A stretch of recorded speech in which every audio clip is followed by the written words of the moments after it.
Good morning. Good morning. How are you?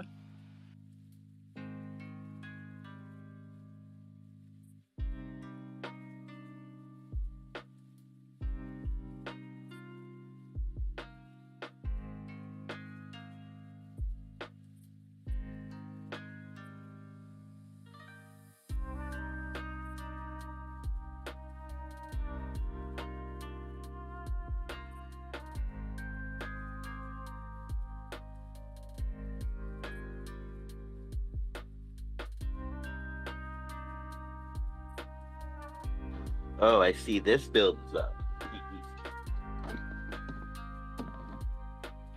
At least that one worked. I tried getting into that one too, and it was Builder just did not like me no matter what I did.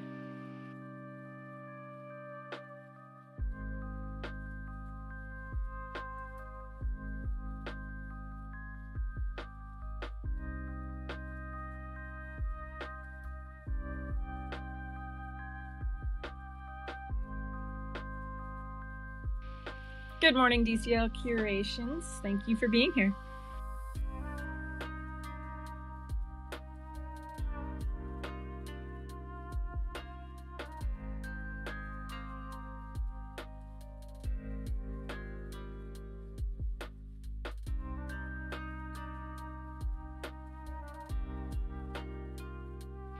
And good morning, Metaverse Genius. Welcome.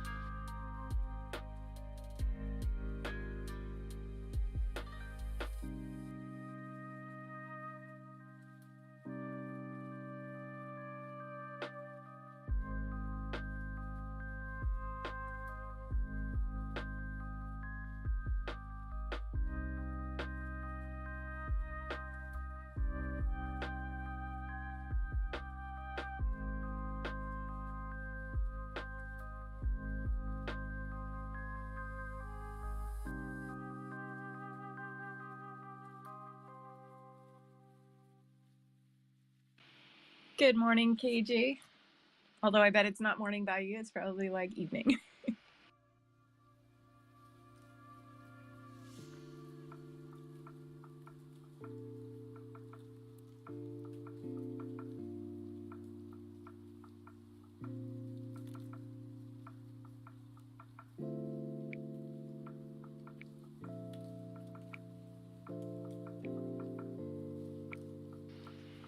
We are getting a few things behind the scenes worked out. KJ, I'm sure you probably never use the builder anymore, but it seems to have broken this morning for me. So I was like trying to get certain things into the scene, and yeah, I was being naughty. It did not want to work.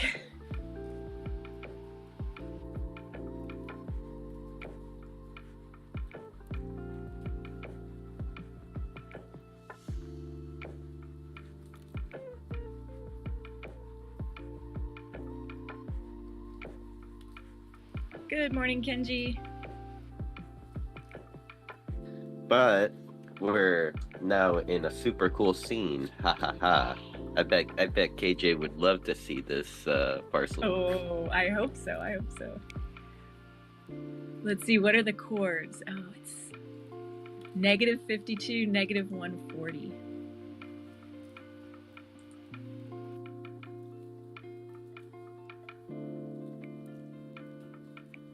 So peanut butter, like I think on Monday night, sent me this video of this cop like kind of like joking around with like traffic, like, oh, am I gonna pull over a Fiesta today? Am I gonna pull over a BMW?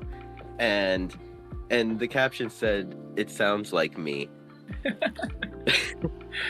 Oh my gosh, did it? I don't know. It sounded like Squidward, yeah. So I mean, I'm listening to myself like through my headphones right now, and I'm almost like, ah, shit, peanut butter. Are you saying maybe you really like a cop, like a Fed, like a 5-0? Been undercover this whole time. It's actually dangerous that you exposed me. You know, you're here about the taxes, aren't you? Shit. I mean, if that's the case, I'm here to get myself too. It's being recorded. Darn it! Gotta be more careful about the like self-incriminating shit. Good morning, Jay. Good morning, Existential. Oh, hi, Kenji.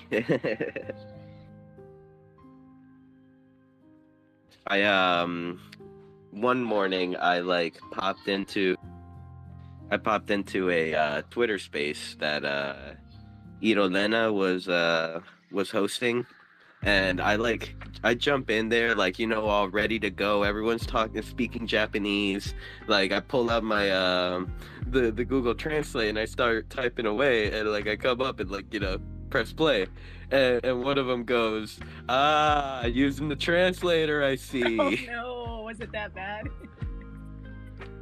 No, well, like afterwards, I made sure to confirm. I was like, okay, so like from like say you didn't know English, the translation, was it good? And he's like, yeah, Google's good. That's cool. That's awesome. KJ, you made it.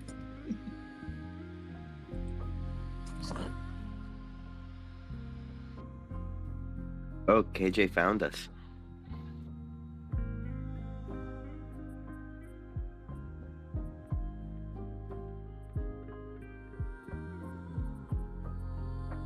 Well, KJ, welcome to Casa Lemieux Part 2.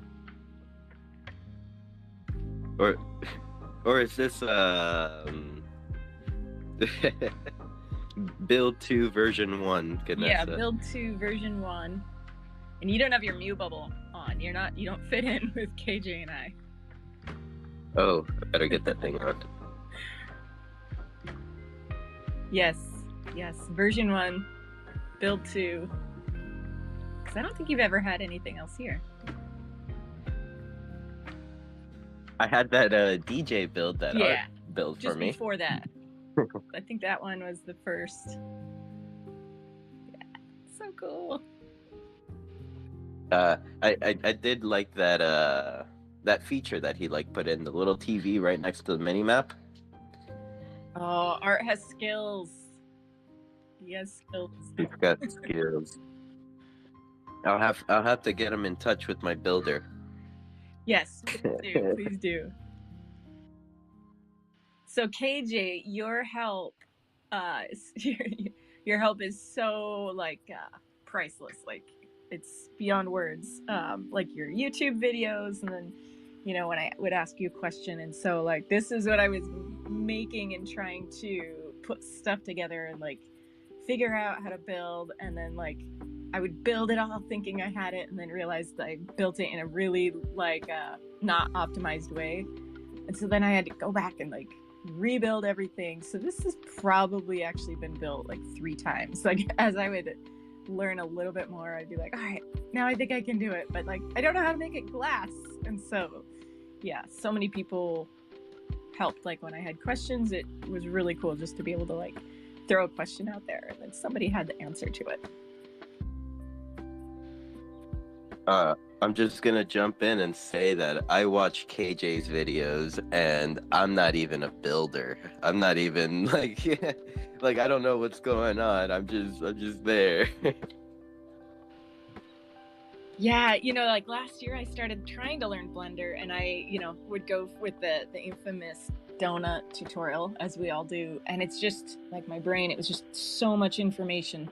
Like so I could do it. I could build the donut, but if you wanted me to build it again tomorrow, no. Like I had to follow along piece by piece. So I don't know. For my brain, it just helped to be like, all right, I'm just gonna focus on like one thing at a time, and not move faster than that. And so then I could actually remember the next day, like, okay, how do I add colliders? How do I make something glass?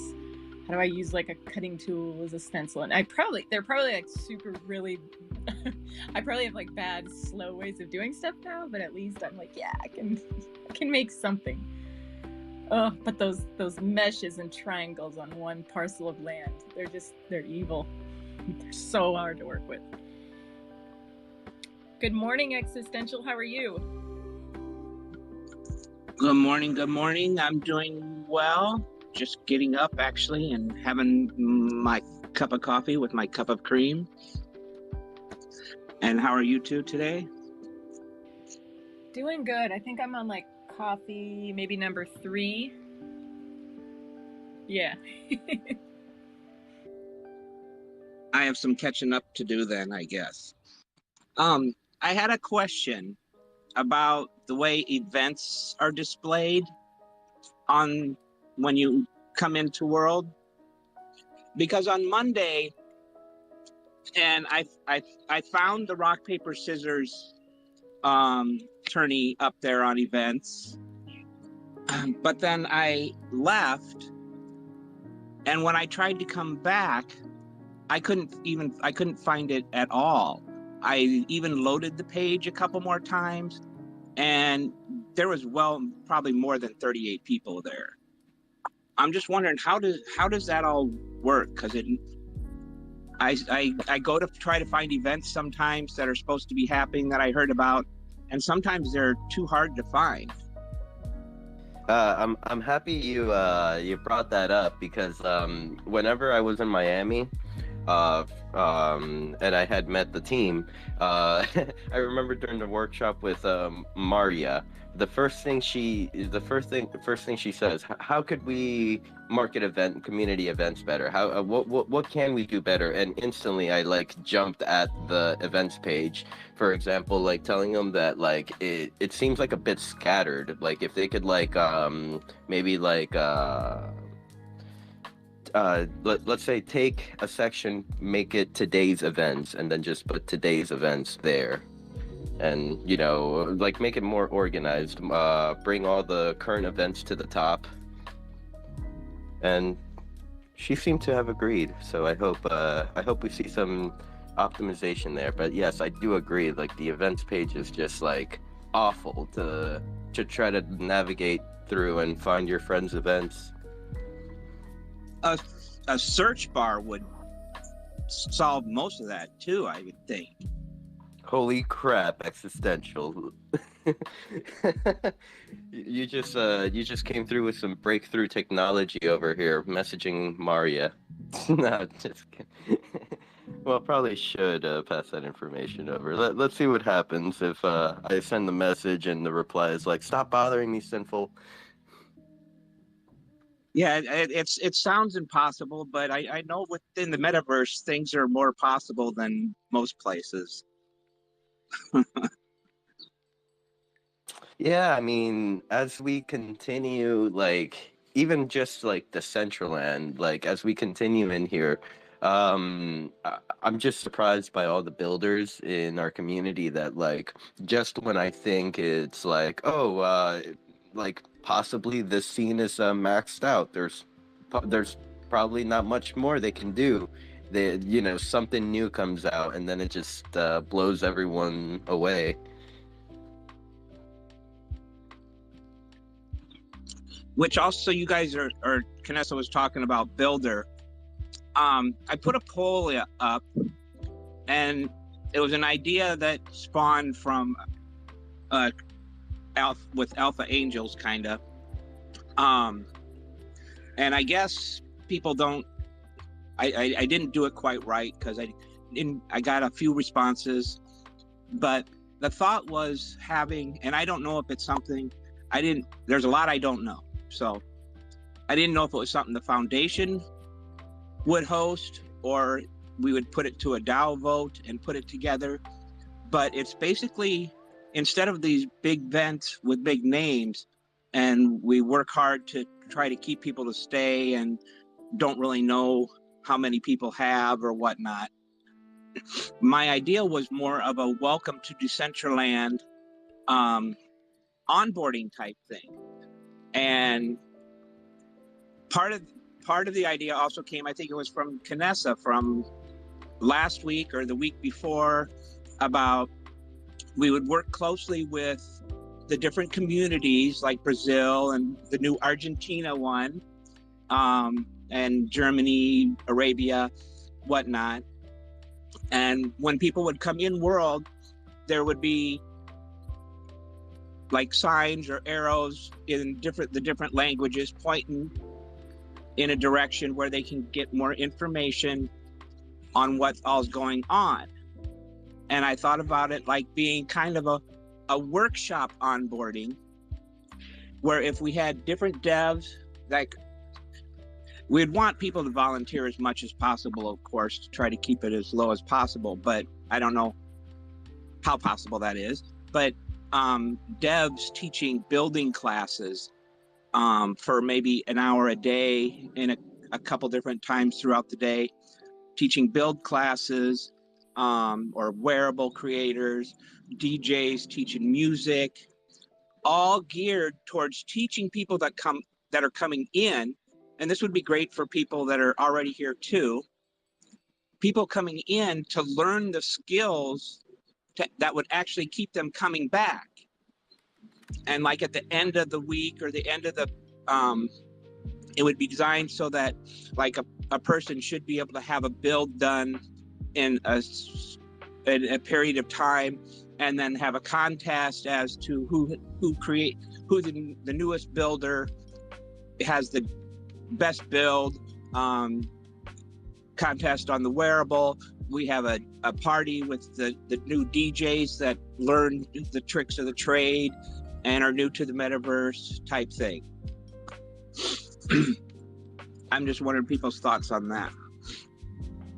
Just to clarify, you're kind of like referring to a single event, like pretty much a single educational event, correct? Not like something that will be like reoccurring. Yeah, go ahead.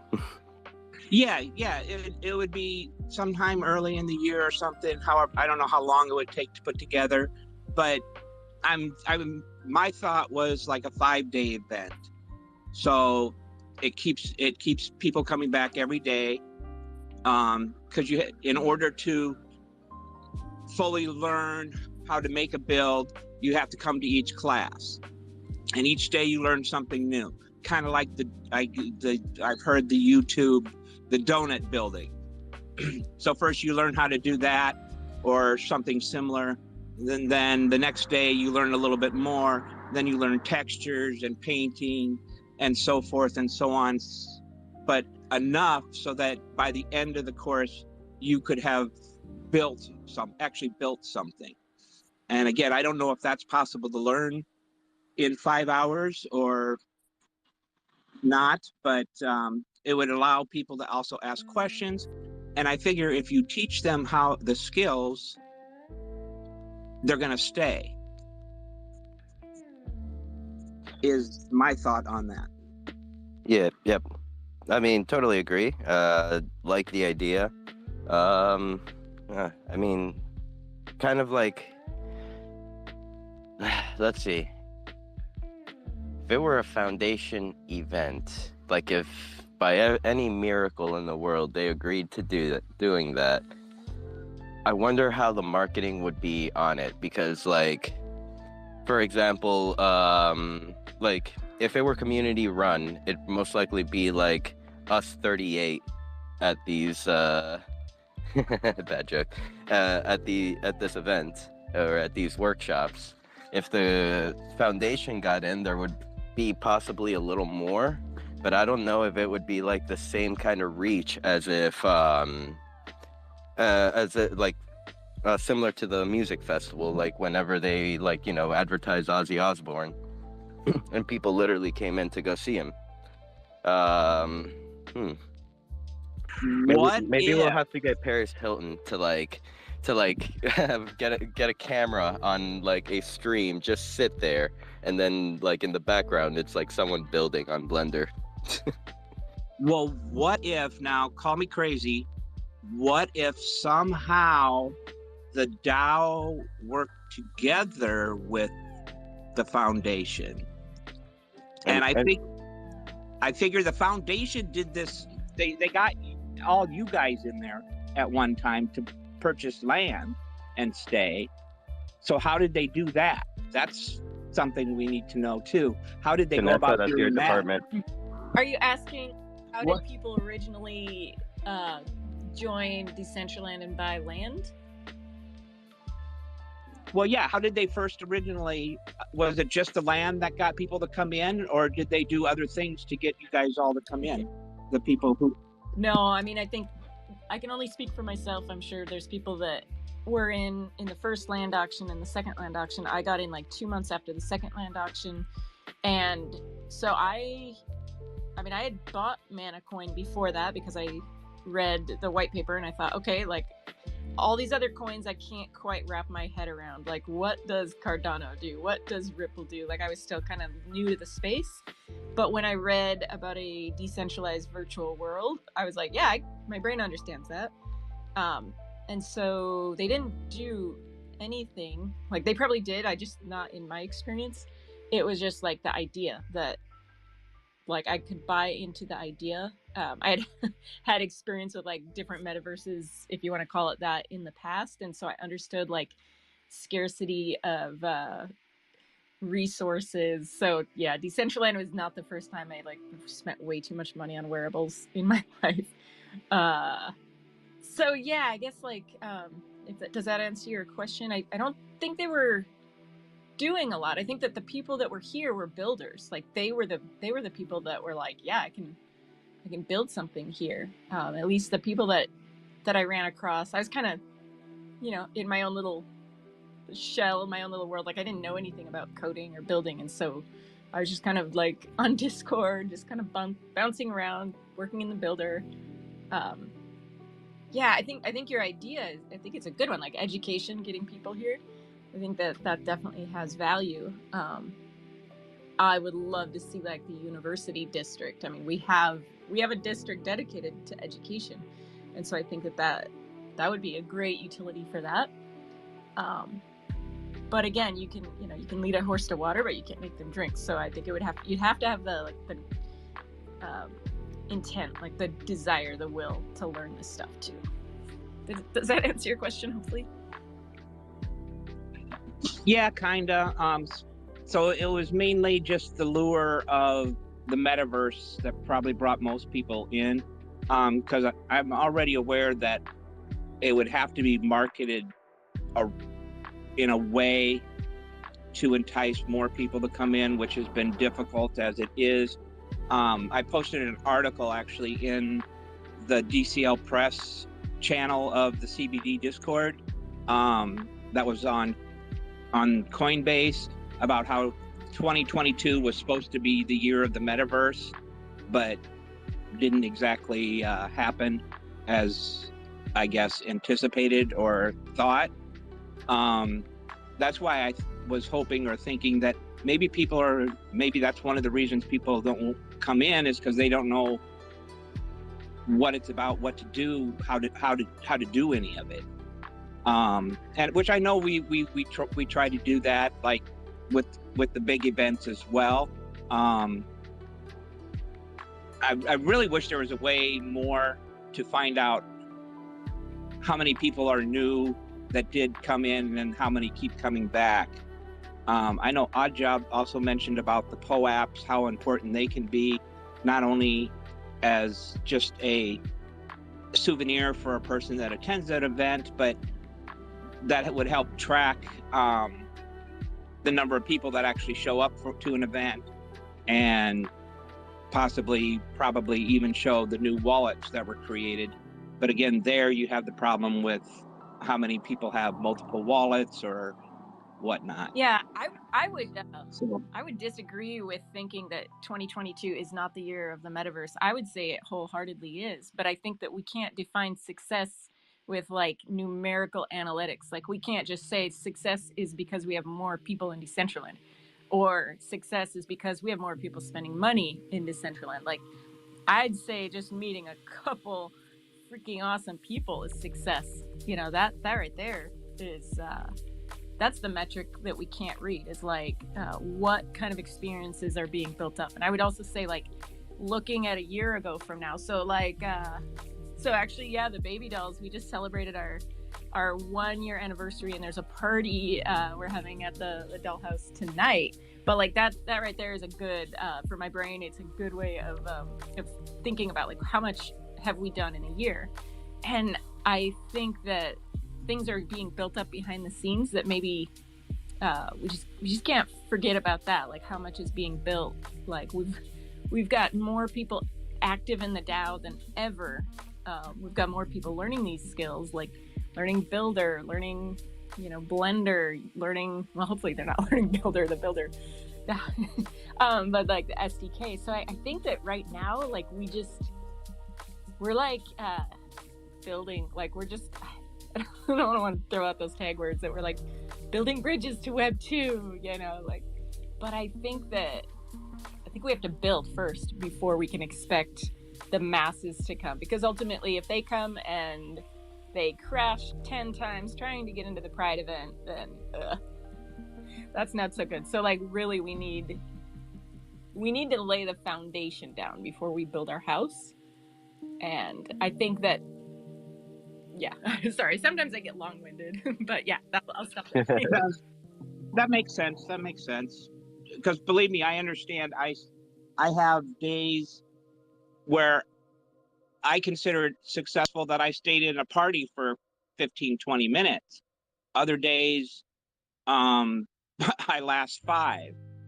And I have no idea why it's better on one day than it is on another. Like a couple weekends ago, I was able to go to one party, and then I also was able to stay in at Frankie's Tavern's 2-year anniversary party for quite some time. And I was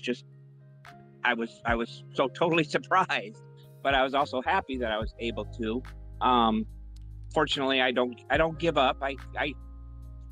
I will stay away for a while and then say, okay, it's time to check again and see how it goes. But the other night I tried to go to Mariana's birthday party and I fell asleep waiting for the whole scene to load.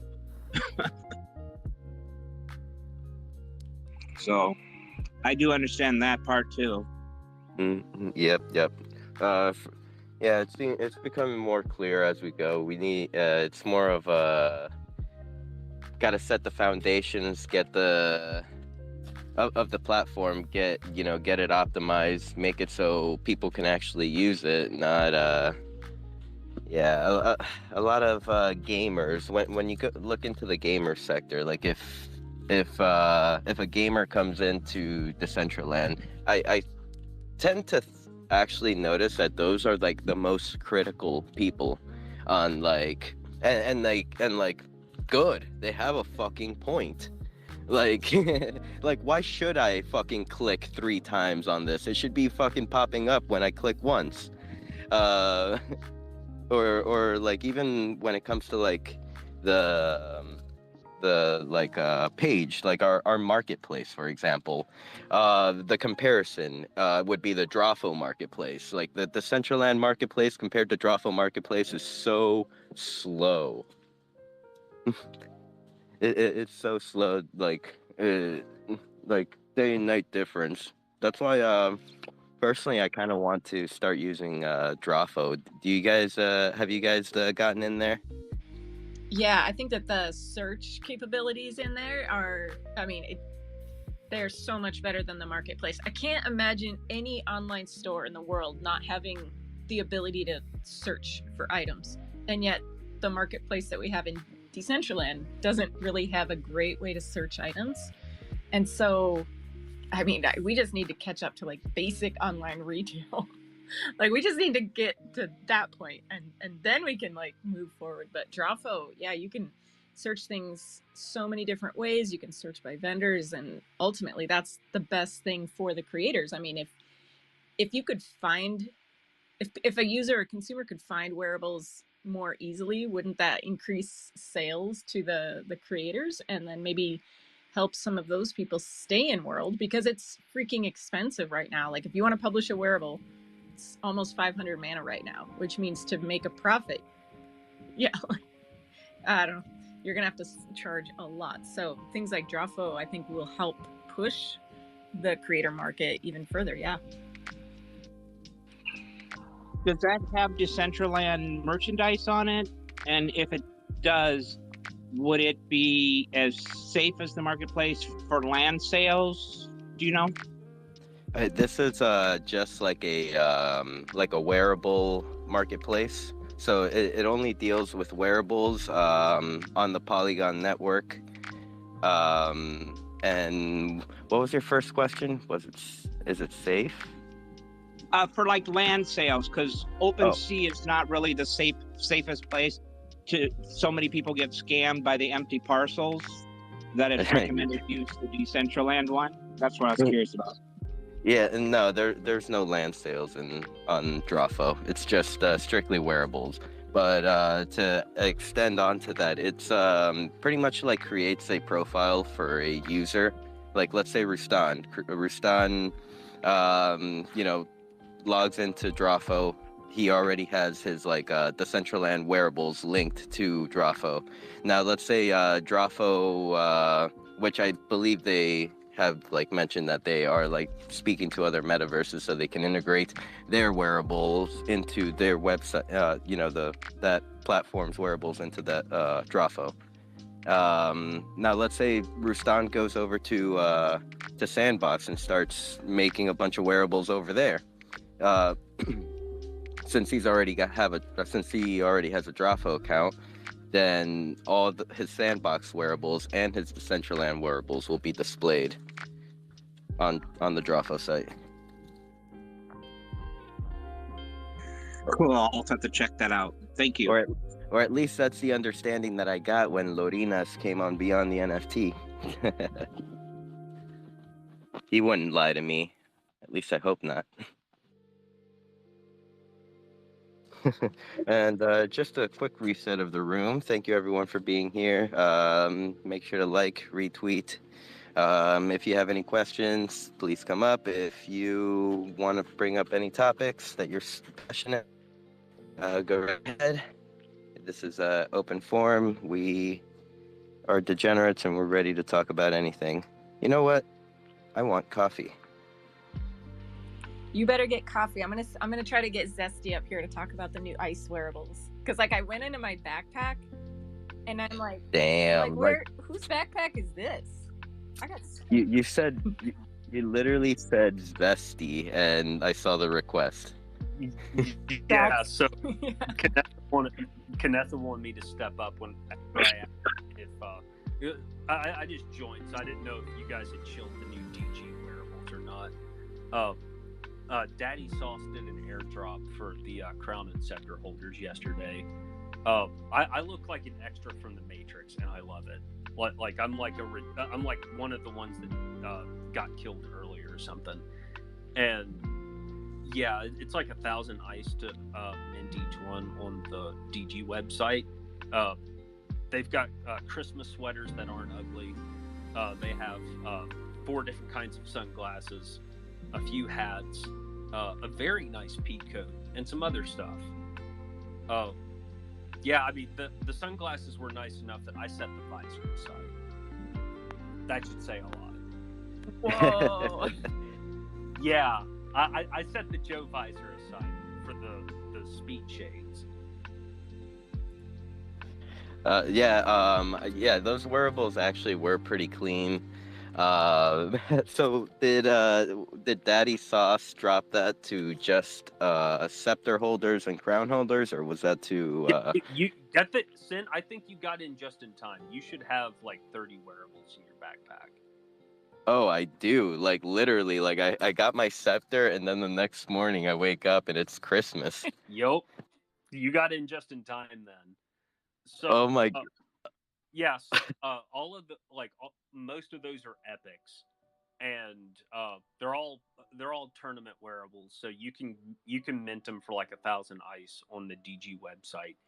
So it's like $4 or $5 or whatever for each one. If you're like me and you look at some of the recent submissions and you're just like, nah, don't think so. Daddy Sauce has us covered. I'm just saying. Did you guys get the reindeer, the snowman, the nutcracker, the gingerbread man, the antlers? Yup. Gosh. Yeah, I literally thought I was looking at like the marketplace wallet because I was like, this isn't my stuff, and I just kept scrolling and scrolling and scrolling. So yes, this is a not so silent shield for DG. So like, go run out and get your scepters so you can get holiday sweaters from Sauce. Or no, you could like if you don't have that, you can go like the airdrop's already come and gone.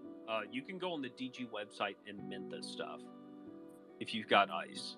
Yeah, and a reminder: last year they did some special airdrop on New Year's Eve, I think, for some people, for the crown holders.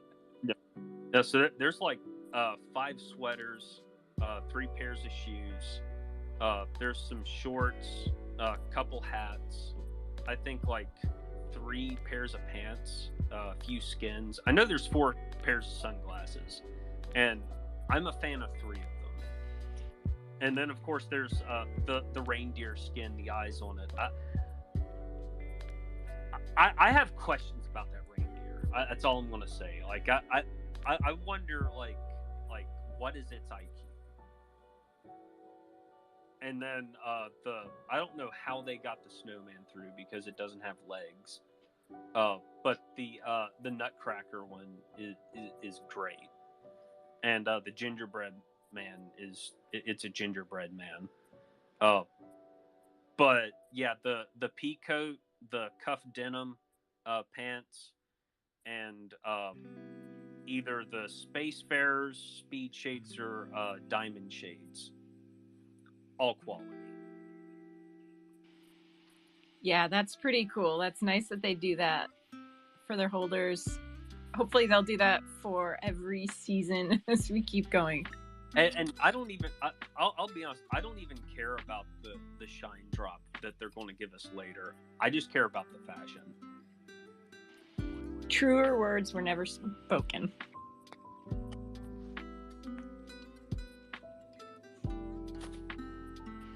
So Zesty, have you used any of these yet? I mean, I'm rocking them on parcel at the moment, actually. Like, if you nice. look, I'm wearing nothing but DG stuff.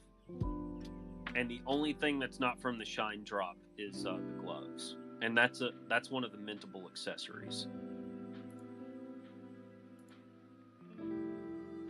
Oh, wait, looks like I crashed.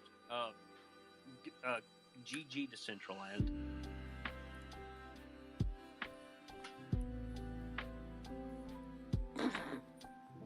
Fuck. So to continue the daddy sauce chill,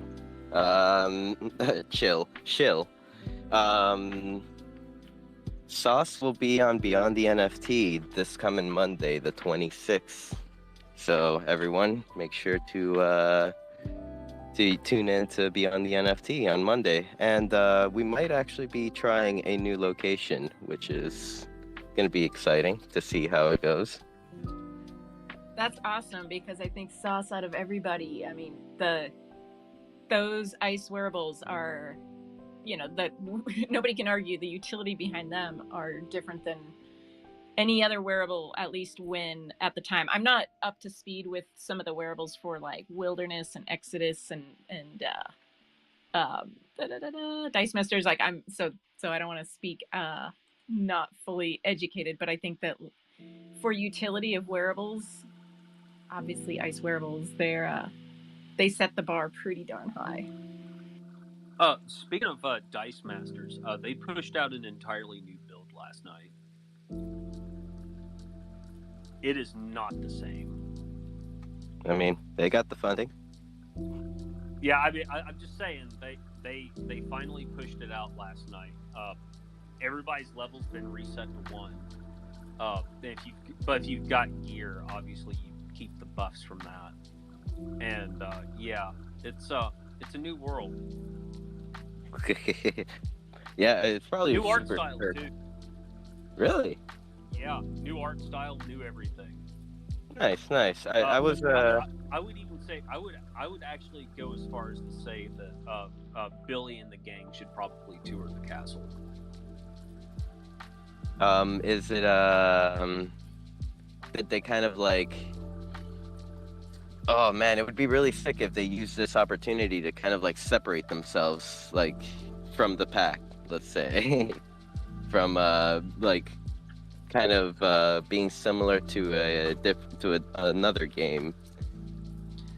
Yeah, it's I don't know about the other game you're hinting at because I've never been on that parcel. They object to twerking, so I just stay away.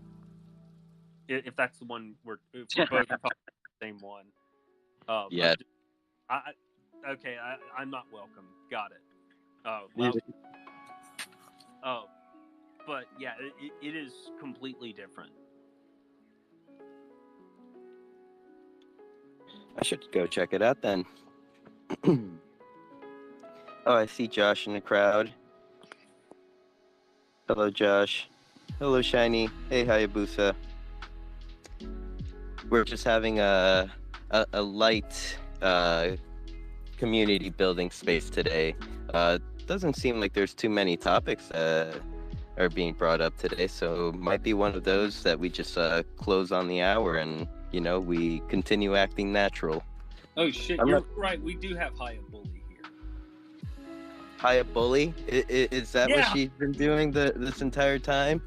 Yeah, man. Like you go to Diamond Hand City and you donate your chips, and that determines your bullying package.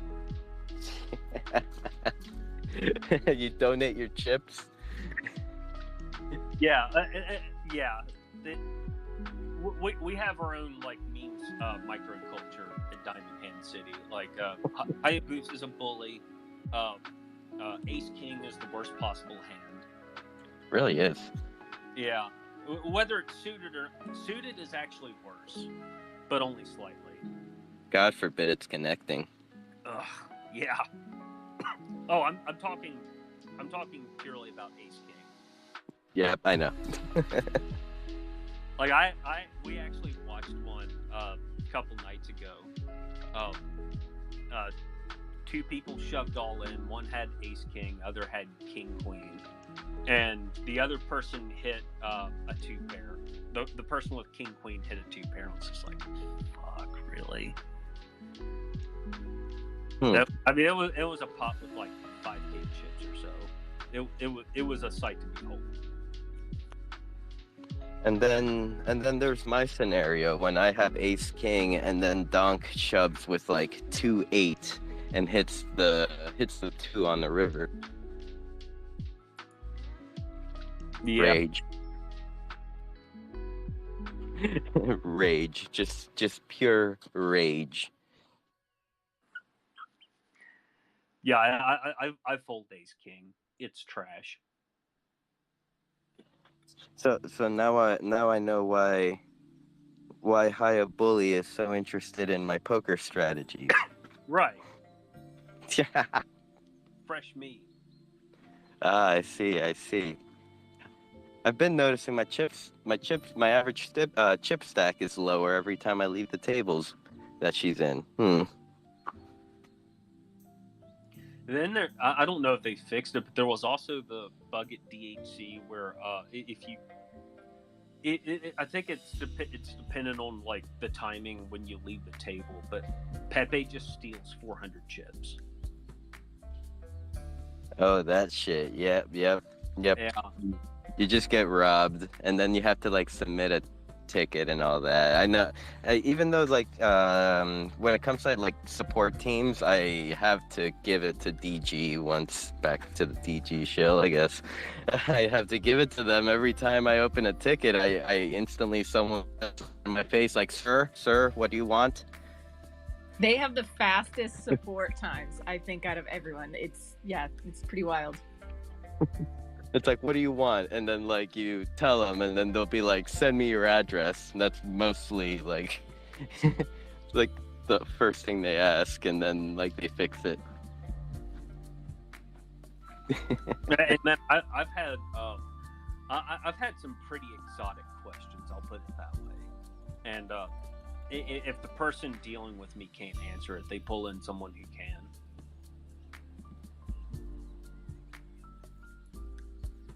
If they are awake. Yeah, I mean, I've had tickets that have raged for like a week because back and forth for answers, but we get an answer. Dusty, when did you start playing? Like, when is your 1-year ice poker anniversary? I would have to I would have to like go dig through the history, but I think it was like sometime in June. Oh, I would have thought it was like April. Were you here for the Metaverse Fashion Week? No, I started in May. Okay. Like I came in just as everyone was burned out from that. I think it was our wallets that was burned out, like literally just a hole in the bottom, and all of our coin gone. Well, I'm talking about creators because I talked to a couple and they're like, yeah, I'm like exhausted from Fashion Week. Yeah, it was a big week. Like, I think a lot of people felt, I don't know, I've talked to a couple of people, they're like, I was just so tired afterwards, and I can't even imagine being creators, like curating stuff and trying to get stuff ready. So yeah, March, we only have 3 months till the next one. It's hard to believe. You like, I mean, everyone better start getting, because if last year was an indication of like how much work actually has to be done, would be smart to get ahead of the game. Yeah, I think some people probably are already like panicking, like building shit, and I mean, yeah, I think a couple people post their builds, and it's go time, and it's also time to start saving your wallet. So like Zesty, you're probably going to need to start saving because you're going to find so much fashion that you need. I mean, so that's what I did like for the music festival. I threw a bunch of mana in my wallet in like mid-October and just sat on it, and then I watched mana go up, and then I watched it start to crater just before that, just before the festival started, because LOL SBF. But yeah, I'm looking at the prices now. It's like, yeah, it's not a bad time to stack. I mean, I'm just buying GLBs off the market anyways. Like, who gives a fuck? Yeah, definitely a good time to stack. Existential, you've got your hand up? Yeah, I have a question. Maybe somebody can help answer as well. Talking about wearables. So I've paired up somebody with somebody newer to DCL. I think they're on their month now, but they're having a problem with a major wrinkle that is appearing whenever the emotes are ran. I'm wondering if anybody has any idea what I might be talking about and how to possibly fix that. Yeah, I think if they know what wearable it is, they could find it in the forums, like the Decentraland forums, and then that's how you could contact the creator. I mean, if it's a creator that you just know on Twitter, you could just reach out to them. But that's what has to happen if there's any like edits or modifications. So then the creator would push the new change, and then they would tag whoever approved it, and then it would just go through that process. But I'm not sure. I mean, I don't know if new emotes affect wearables differently. This is actually the person creating it. It's going to be my second wearable. It's a woman's dress. I see. I mean, I personally would reach out to somebody like that is a good wearable creator that has that you have a relationship with, and maybe ask them questions. I think you could also tag a lot of the I don't know what the curation team. I think you could talk to them, because if let's just say you're going to submit it and it didn't pass that, they would give you the feedback anyway before it got submitted. So that's one option too. You could just submit it and be like, hey guys, I gotta fix this problem, like any input. But it seems like everybody I've interacted with, they're pretty cool and pretty open to helping you. So hopefully that would help. Thank you. I will try that route. Yeah, it's something I don't have experience with, but I was talking to Rustan about that this week, about like one of his wearables, his body paint wearables, that last year. I remember it took 2 months to get it approved. Like, I don't know if you guys remember last well, like November, December, January, because there were not enough people on the like curation approval team. So it would take, I don't know, like weeks to get your design approved. There was just such a backlog. So you'd submit it and then you'd wait and you'd wait and you'd wait. And then if it was like a complicated design and you had to go back and make changes, you'd have to wait even longer. But yeah, it was like 2 months for that body paint. But so worth it. Oh my God. Do you remember those days? Like, wow. It feels like there were a few things that kind of like sped up creativity in Decentraland when it came to the wearables market. Like and that's like one of the things. I guess like they made the team bigger, or they cut down the time, the approval time between submission and approval. So that just like created a whole like boom in the market. Now everyone has cool shit. Remember back when like only like the people that bought early had cool shit? Yeah, definitely. And Mana D posted a picture last night, and it was a party a year ago from yesterday. And I'm like standing there waving at her, and I'm like totally, like it's a baby picture. I've got like brown hair. I'm wearing like the holiday bucket hat, the Krampus holiday glasses.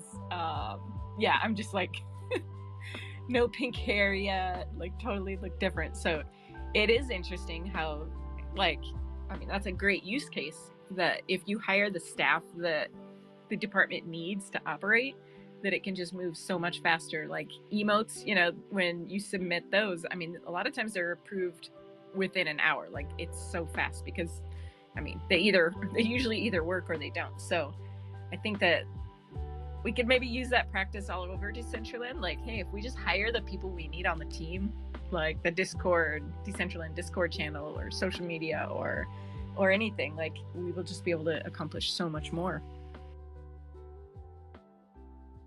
Totally. And to the point of the Discord, I do believe they did hire a like community relations person or something like that. So let's see, maybe real soon we'll start seeing the like them being more active, and we'll start seeing kind of like their effect. Existential. Well, speaking of Rustan and body paint, I just now seeing a Twitter from Rustan on a free mint on Manifold for a candy cane skin. Just pay gas. Thank you, Daddy Rustan. That's Santa Rustan. Oh. What part of the year is Daddy? You would have to answer that one. He'll have to answer that one. I think he might be working out at the moment. Well, he's probably cracking up. Hopefully not mid-set. All right. Well, looks like we are just about at the hour. If anyone else would like to come up and bring up any topics, you're more than welcome to.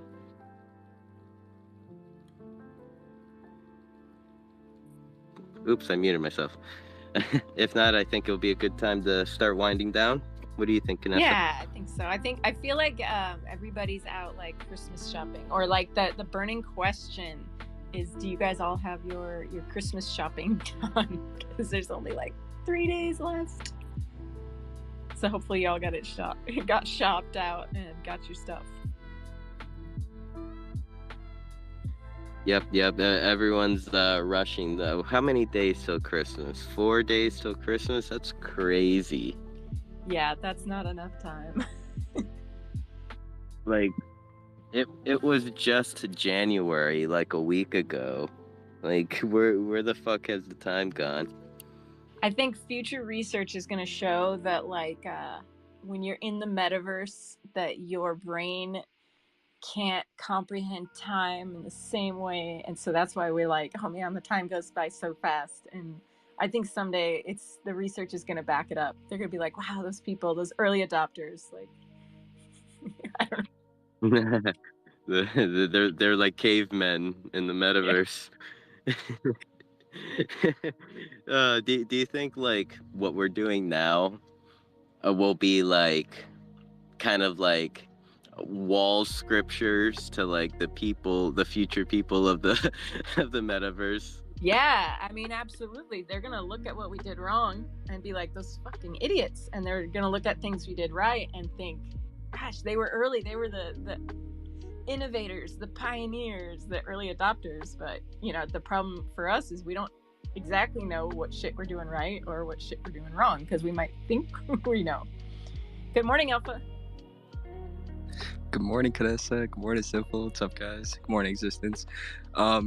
Yeah, I really wanted to just pop up here, say hi to everyone. I did want to shout out Rushdon, dude. That was a dope body paint. I'm gonna go and get mine soon. Yo, Simple, it's Sawyer, bro. We gotta get one. And Sawyer, what? It's Let's Sawyer, go. Bro, I'm about to pin that shit at the top. Bro, Where is bro. that tweet? It's fire. Every single one he does is fire. But yeah, what I really wanted to ask you guys is, for those who were here last December, I just wanted to hear, like, what was your experience like during Christmas last December? Because it was pretty fun, you know. In my opinion, last year was pretty fun. Yeah, I mean, I don't think it gets better than trying to find Krampus and like watching those presents fall from the sky and then like freaking out and trying to click them and they're already gone and like you're like, what the hell? And then like I found out I could go to some obscure realm and they just dropped like a whole bunch at a time, and I think I was even dreaming about like Krampus's presents falling from the sky. Like that was just the coolest thing ever. No, I agree with you, dude. I 100% agree with you. With like, even when I logged off, I was like thinking about how many presents I'm missing out. Just because you're right, they were all over Decentraland, and you'd get that little notification with your glasses on. They'd be like, "Yo, come to Genesis, Krampus is here." Like, that was so fun. I was kind of expecting that this year, but I still think the Snowball Arena was super fun, and we're still a couple of days ahead of Christmas. Hopefully they do it again though. That was so fun, just seeing everyone like jumping into like certain areas, Wonder Mine or whatever, and then just like trailing, like making this long line of. It was like a train line. Everyone just like chasing these presents as Krampus was just flying across the. And I think that might have actually been. I want to say that the presents falling might have been after Christmas.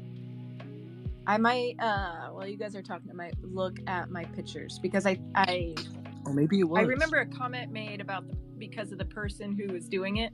Like they basically gave up their whole Christmas break between Christmas and New Year's. So you guys talk, I'll look.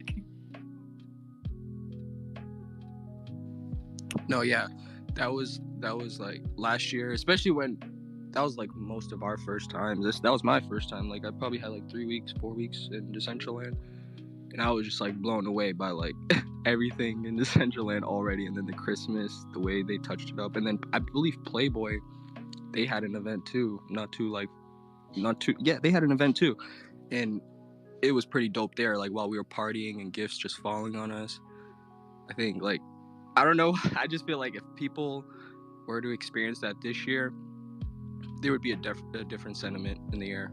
I just feel like, I mean, of course we were in the bull run, so everyone was acting a little different, but I just feel like last year's Christmas in Decentraland really like solidified my experience of like just looking forward to the holidays, because I don't really celebrate the holidays much in real life. I'll celebrate like Thanksgiving, Christmas with my family, and like 4th of July parties, but I don't really celebrate holidays. But when I came into the metaverse like last year, I was just like running around with all of you guys. I was like, yeah, holidays is exactly what I'm looking forward to when I'm around you guys, because just the way we all came together, even the parties were super fun, but like the way we all came together and just meeting at different spots, collecting gifts, and when that wearable came out, the smart wearable with you could give someone a gift, bro, that was a game changer. We were just like,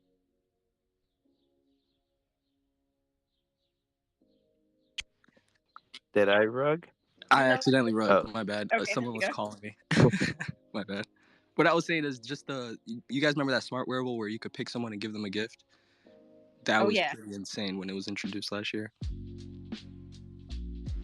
Yeah, last year, Christmas was definitely like like it was a different style Christmas for sure, and I almost wished it would have like continued, because they were like back then. That's when they were like really starting to play around with smart wearables and you know, seeing what they could do. But too bad.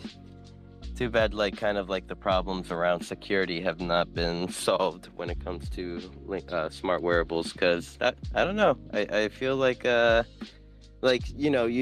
saw what emotes did to the Decentraland. Now, what would emotes and smart wearables do? Existential? Um, it's not the exact same, but I saw somebody had posted a Twitter about doing Secret Santa, and I responded to him that I would be down for that, but I never heard anything more on that. I thought that would be cool to do too. Setting a limit or a minimum, and people chip in a wearable or something to exchange. That would be pretty cool. I saw that too, and I think that I was going to get back to them, and then I think I forgot. But Oddjob does the Giving Tree, and I know that he has an entire account dedicated to it. So he has a bunch of wearables on that. The Giving Tree, they do that year round, but it would be cool. They should have the Giving Christmas tree maybe, and then at Christmas time it could be like a Christmas tree. But yeah, things like that, so interactive. I mean, and really, like at the base of it, I think humans want to interact. Like, we want that, and I think that was the cool part about the Christmas, events last year. It wasn't just about the gifts. I mean, that you could. I don't think most of us got earrings that are like not even worth one mana. So it's not necessarily that you're doing it for the value, but when you're with like a bunch of your friends and all of a sudden Krampus appears and you get to like run and get gifts, I think it just makes us like be kids again. And I don't know, there's not many times as an adult that you can just kind of let yourself go and be like, Santa, Krampus, and just bombard them with gifts. What about, when is voice emotes or whatever you would want to call coming, so that we can run around and sing Christmas carols together? I'm already doing that at Genesis Plaza with the T button. Yeah. Go ahead, Canessa. It was a bad answer. No, that would be crazy. Okay, I found it. I found my screenshot. It was from Saturday. I'm very organized. Saturday, I mean, this is the computer, not me. Saturday, December 25th, 2021 at 5:33 p.m. I took a screenshot of Krampus at Wonder Zone. And so that right there, I mean, I don't know if that's any kind of proof that it was after Christmas. So maybe just because it hasn't happened yet doesn't mean it's not going to happen. I mean, honestly, it would be really cool if the Decentraland team wasn't making their employees like do this kind of stuff right before Christmas, but maybe after Christmas, then they'll open it up. So I'm crossing my fingers that it's still on the way.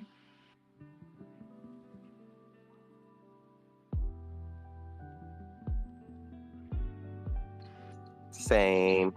And it's a whole group of people. I don't recognize anybody's name. I'm like trying to look for unminted names. They are all unminted. I don't recognize them, and yep, I don't see any friends I know.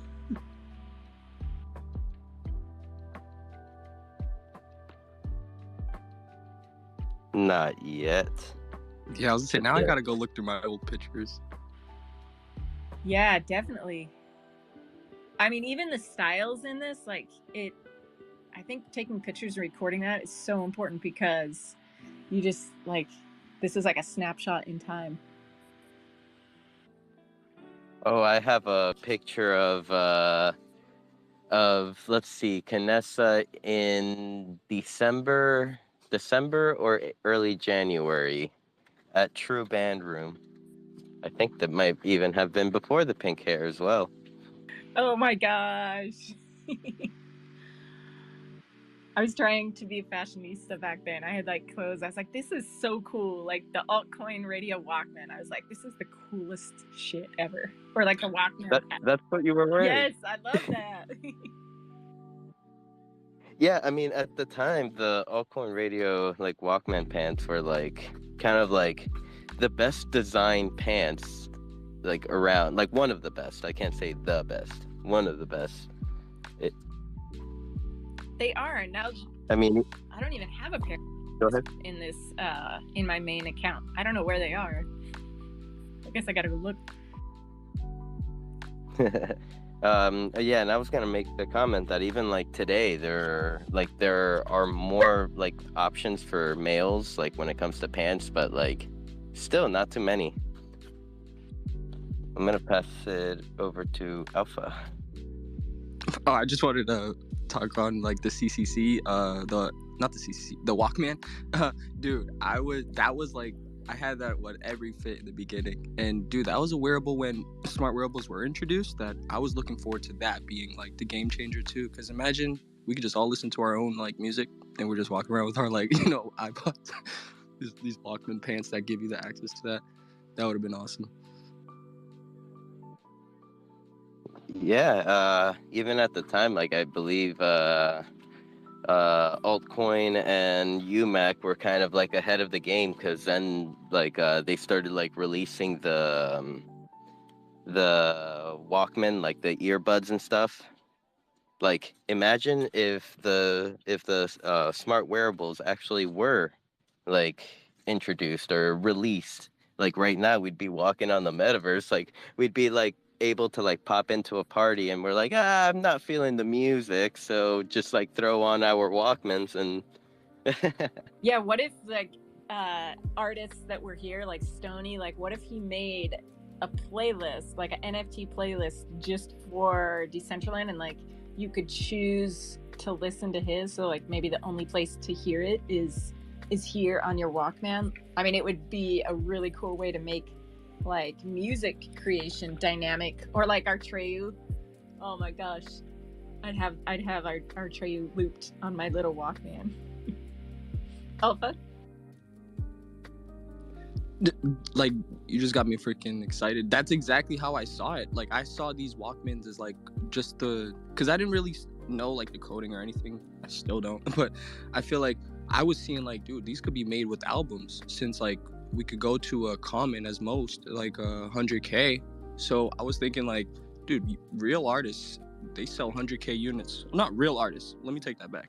Mainstream artists, like the big J. Cole's and Drake's, and dude, they sell 100K units like in a week.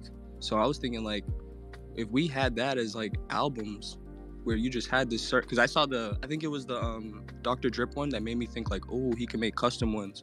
And I was like, okay, that'd be dope if they had a collab with an artist, and that whole artist dropped like a or like what you're saying, a DJ, they dropped an exclusive mix or exclusive album, exclusive mixtape to these Walkmans. I think that would have been game changing.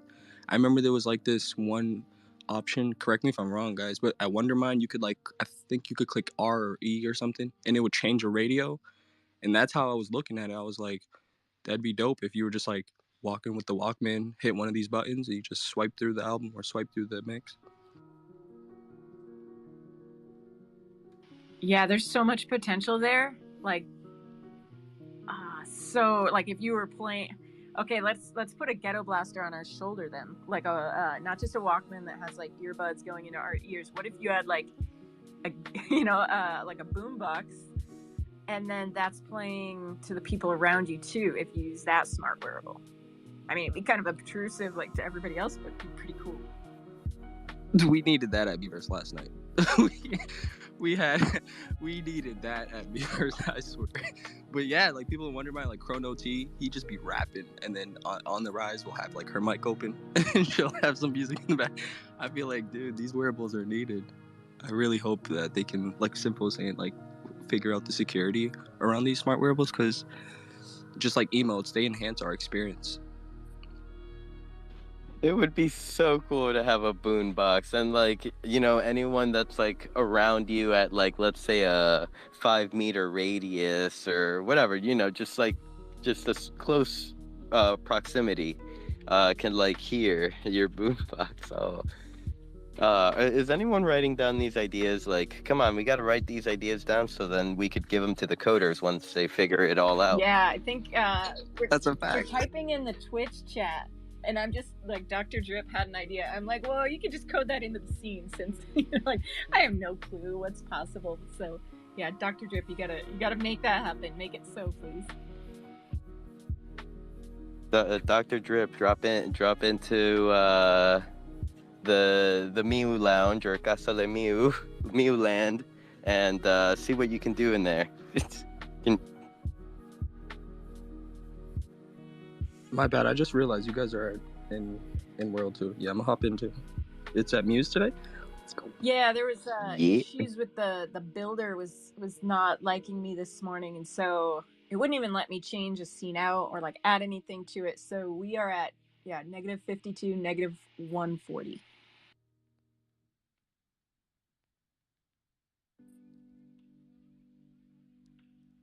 It's a pretty sick build. It's got a roof with a floor. We need more events and parties at Muse. Dude, I loved the movie night we had. That was very that was relaxing. I like just chilling with you guys and just watching the stream, but not really, still working on the side. Like, that was really fun. Fucking Lilo and Stitch for the win. It's pretty fun. I mean, it's fun. Like, it's different than just watching Lilo and Stitch on the if you just pulled it up on Netflix or something. It's better watching it in the metaverse. I agree. There's something different about even like when you're watching YouTube videos, just pulling up a YouTube video and just like watching it in world with your friends, opposed to just watching it on YouTube. Go ahead, Alpha. Dude, what you guys are talking about, I had this idea that I threw to my friend a while ago when Netflix, when we were first all getting onto Netflix and stuff before Hulu, and I was telling him, I was like, dude, it would be dope if I could watch Netflix with you, even though I'm not with you. I think that would have been dope if you could just have this option where you could be watching a Netflix movie and just share this option for your friend to tune in or stream in, kind of like a Discord where you share your screen, and that's what I was imagining if would be possible with Netflix down their road. I don't know if they ever did it, but maybe there's ways now you could just Discord and do it. But I feel like being where you're saying just hanging out in your land, that was a form of it, and that right there is gonna be dude, if you're with your girlfriend, you have a long distance relationship, and you guys can just chill at a parcel and watch this movie together. I think that's a vibe.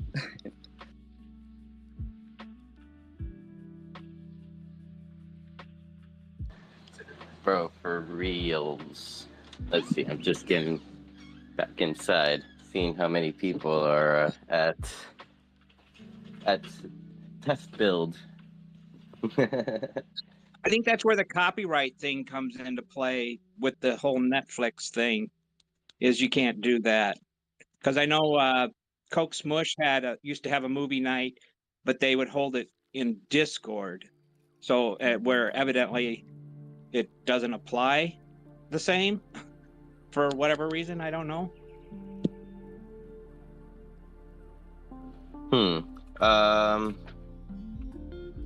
When you mean doesn't apply the same, are you referring to kind of the limitations in volume and stuff? How Discord will to rug the audio for the movie if you're trying to stream something through from Netflix?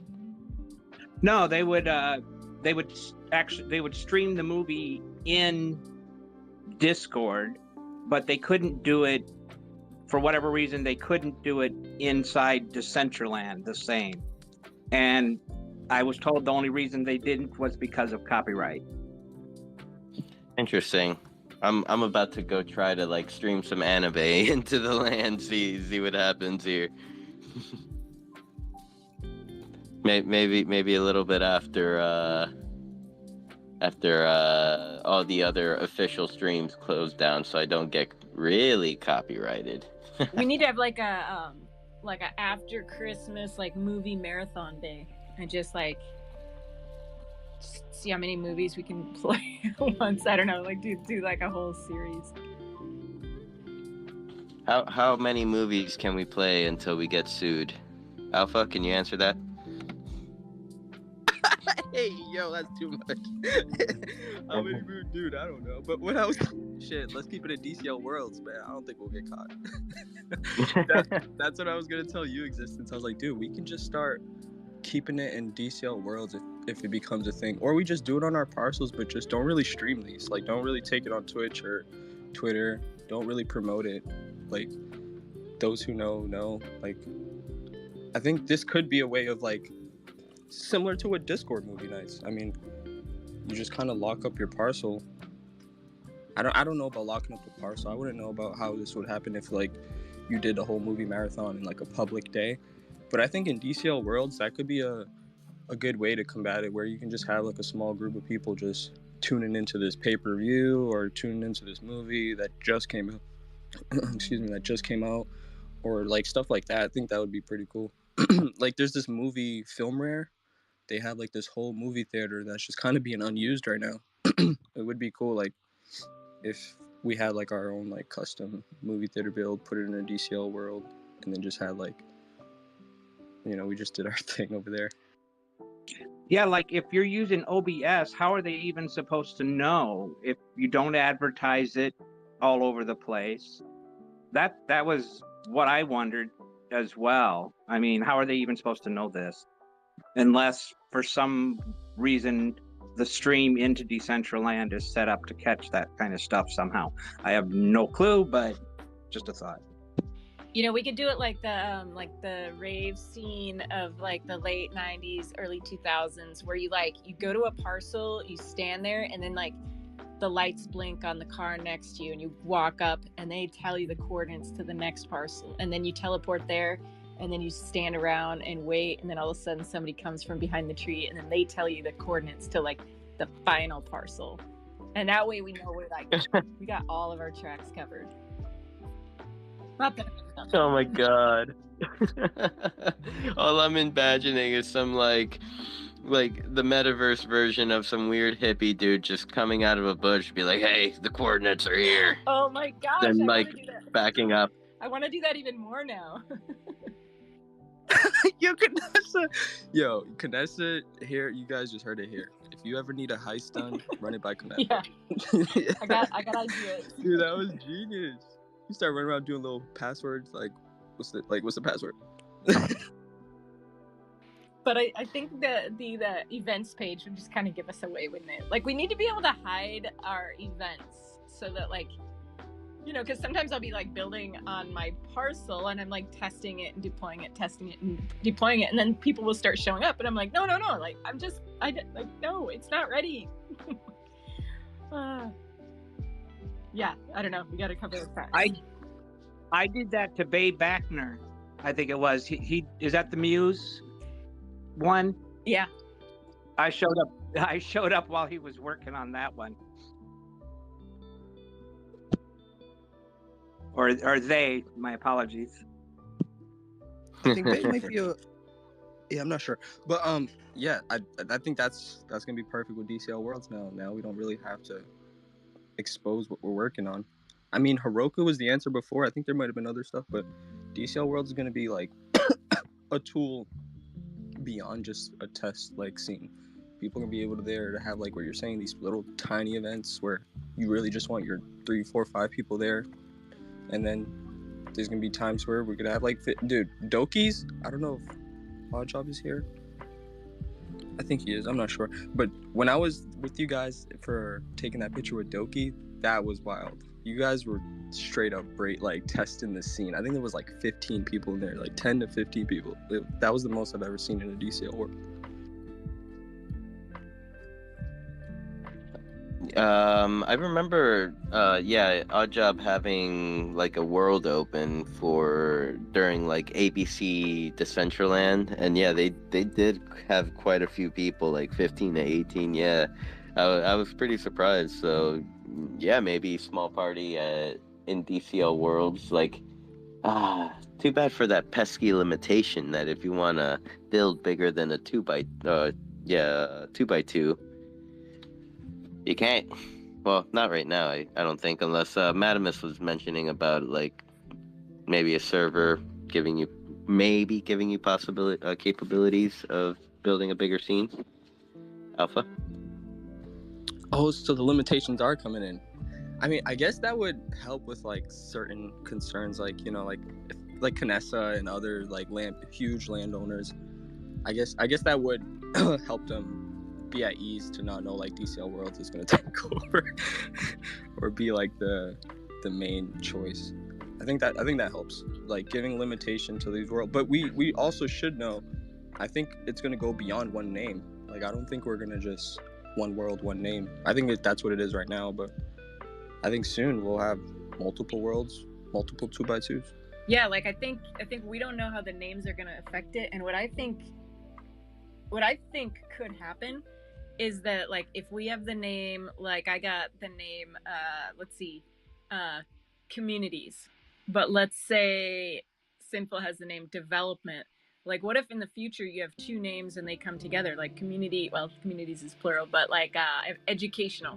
So educational development might take you to a whole new scene. So like I think it is going to be more than just one name. I mean, you think about like web domains right now. Like if you, I'm sure there's a web domain, educational development.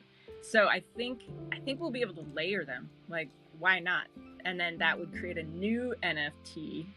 I don't know. Maybe I'm just like too into it, but that's my thought behind some of these names, is that educational on its own might not be worth much, but I have educational communities or educational development or educational resources. Like let's make that shit happen. Let's just build it. Go ahead, Alpha. No, fuck yeah, let's definitely build that shit, and we can do it now. I mean, look at yesterday's event. Shout out to everyone that was there. Shout out to all the creators. I love you all. You guys are the life of Decentraland. And I just wanted to say, like, being there, seeing everyone celebrating, and then like jumping into Rustan's, I think Rustan was not one of the first, but like he tested it at a live event, like having his DCL world attached to a public event. And I think it was mainly there for his wearable. I went there and I got a free claim. Shout out to you, Rustan. Appreciate it. And that was when I just like sat there and I was looking at it, like, he was using it the exact way that we was all like envisioning it when it first came out.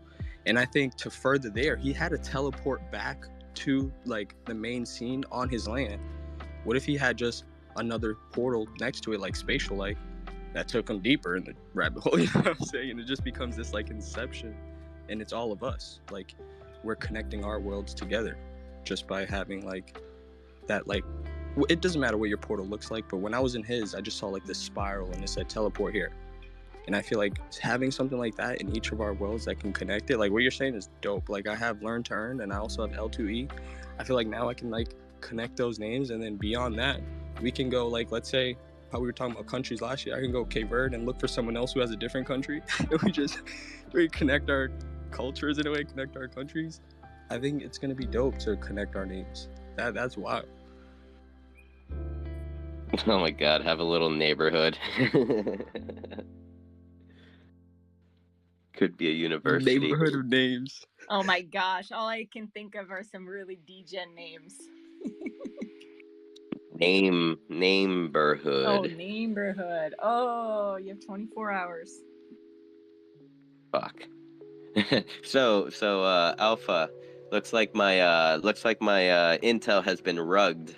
Dr. Drip is saying that he deployed a 3x3 on his world, so yeah, looks like it's changed again. Or the information that was given to me was like premature, and like I do remember Lashroom's pretty connected. Yeah. So like I would think his sources, but he did say something like limitations are coming, but I don't think it's here yet. And okay, maybe whoever has their builds already deployed gets like grandfathered in. I think y'all start moving fast. Crazy. Damn, I better go deploy something like a giant just Mew that takes up like 90k parcels. You ran on remember that huge MV? Remember the it's the summer gala. Remember the summer gala? Yep. Adam is he I don't know if it's still deployed, but when he deployed that was insane. Like how huge that was in the DCL world. So It was nice to see that build again for sure.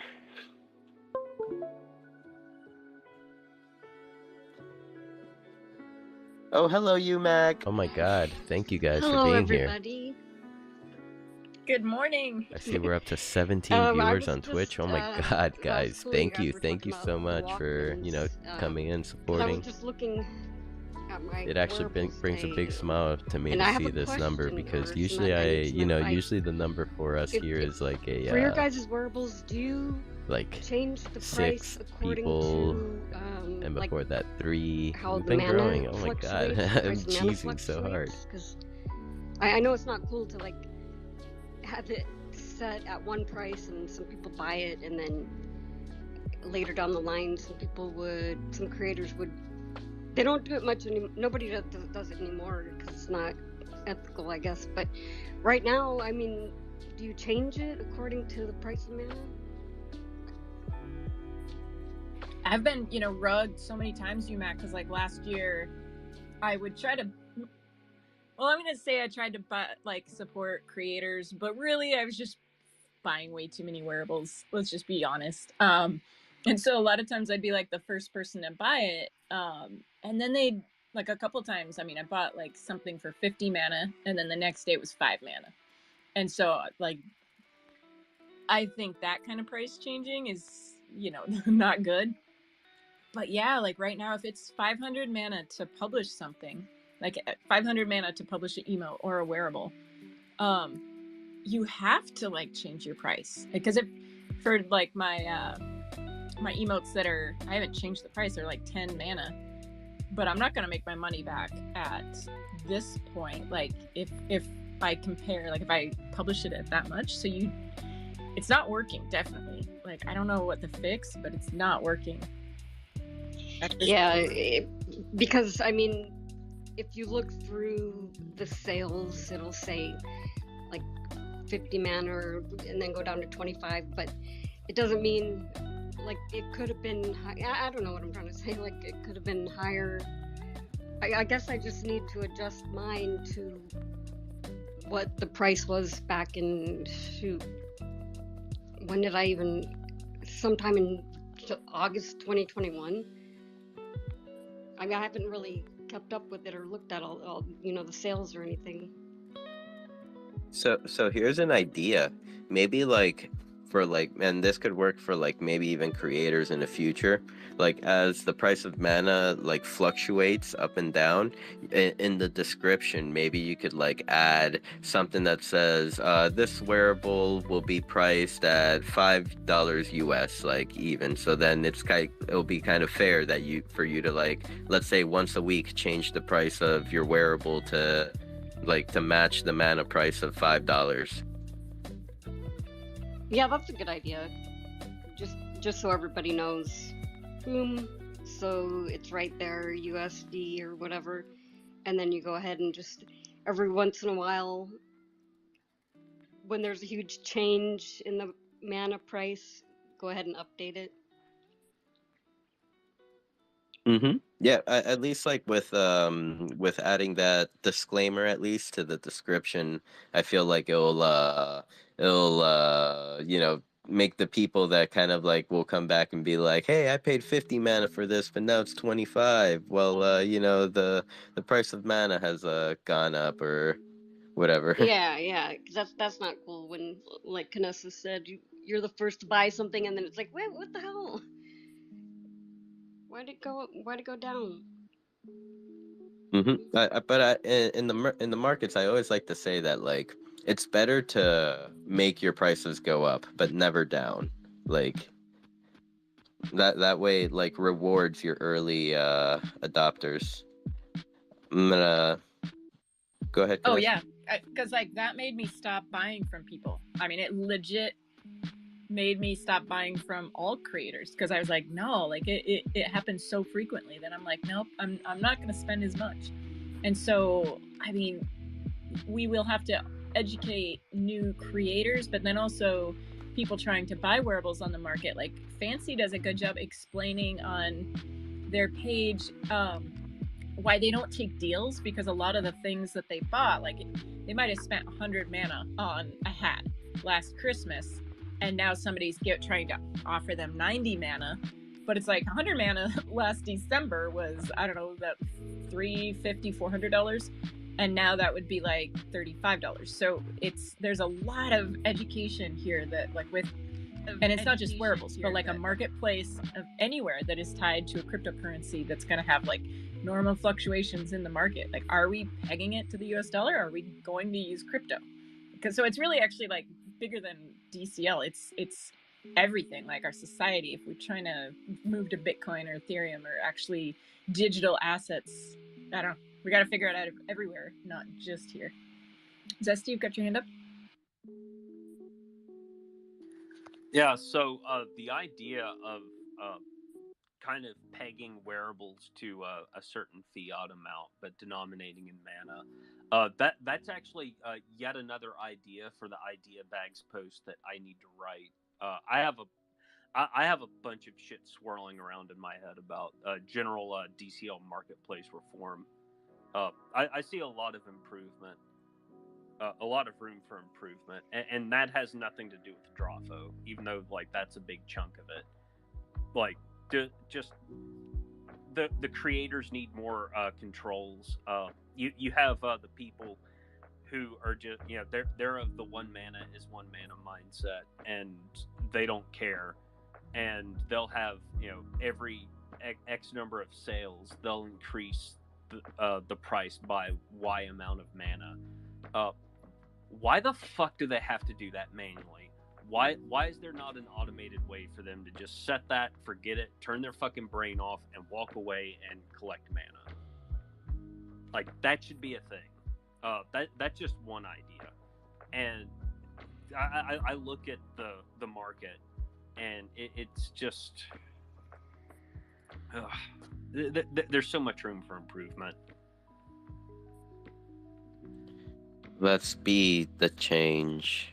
Yeah, and that, and then there's just the fact that like the Drawfo market, like snappy. Oh my god. And it's not helping the marketplace's case whenever Drawfo's having 100 mana giveaway every 100 transactions. Oh, not 3 mana. Not even that. Just the fact that, you know, you look at like old school like Web 1.0 e-commerce bullshit, right? And the thing that they all learned, even like way back then, is the faster someone is able to move through a marketplace and get what they want, the more likely they are to spend money. If they have a bunch of like unexplainable latency, they're going to fuck off and go get their thing somewhere else. And we couldn't do that before Drawfo, but now we can. But now we can. Thank you, Lorinas and Lena. And thank you, Zesty. So that's going to be another idea added on to the idea list. Yeah, I have like a bunch of word vomit I need to type up at some point and just spray it all over a post in the idea bag forum and just walk away from it. Can the US like, you know, the wearable being pinned to a US amount, could that be like kind of like a toggle feature? So like... one of the things I was thinking, so I'd never even thought about that. I was thinking about the, you know, one mana is one mana mindset. We need to be able to like have categories where wearables are denominated in certain ways, or they have certain special clearly defined rules that everyone knows, and then we need to be able to check a box that only shows those wearables. And if they set, and if they do if they go the route where they set, you know, increased by, you know, every X sales increased by Y mana, they should not be able to tamper with that ever again. They're fucked. It's set in place. They just have to accept it. I would buy from more people like that, personally.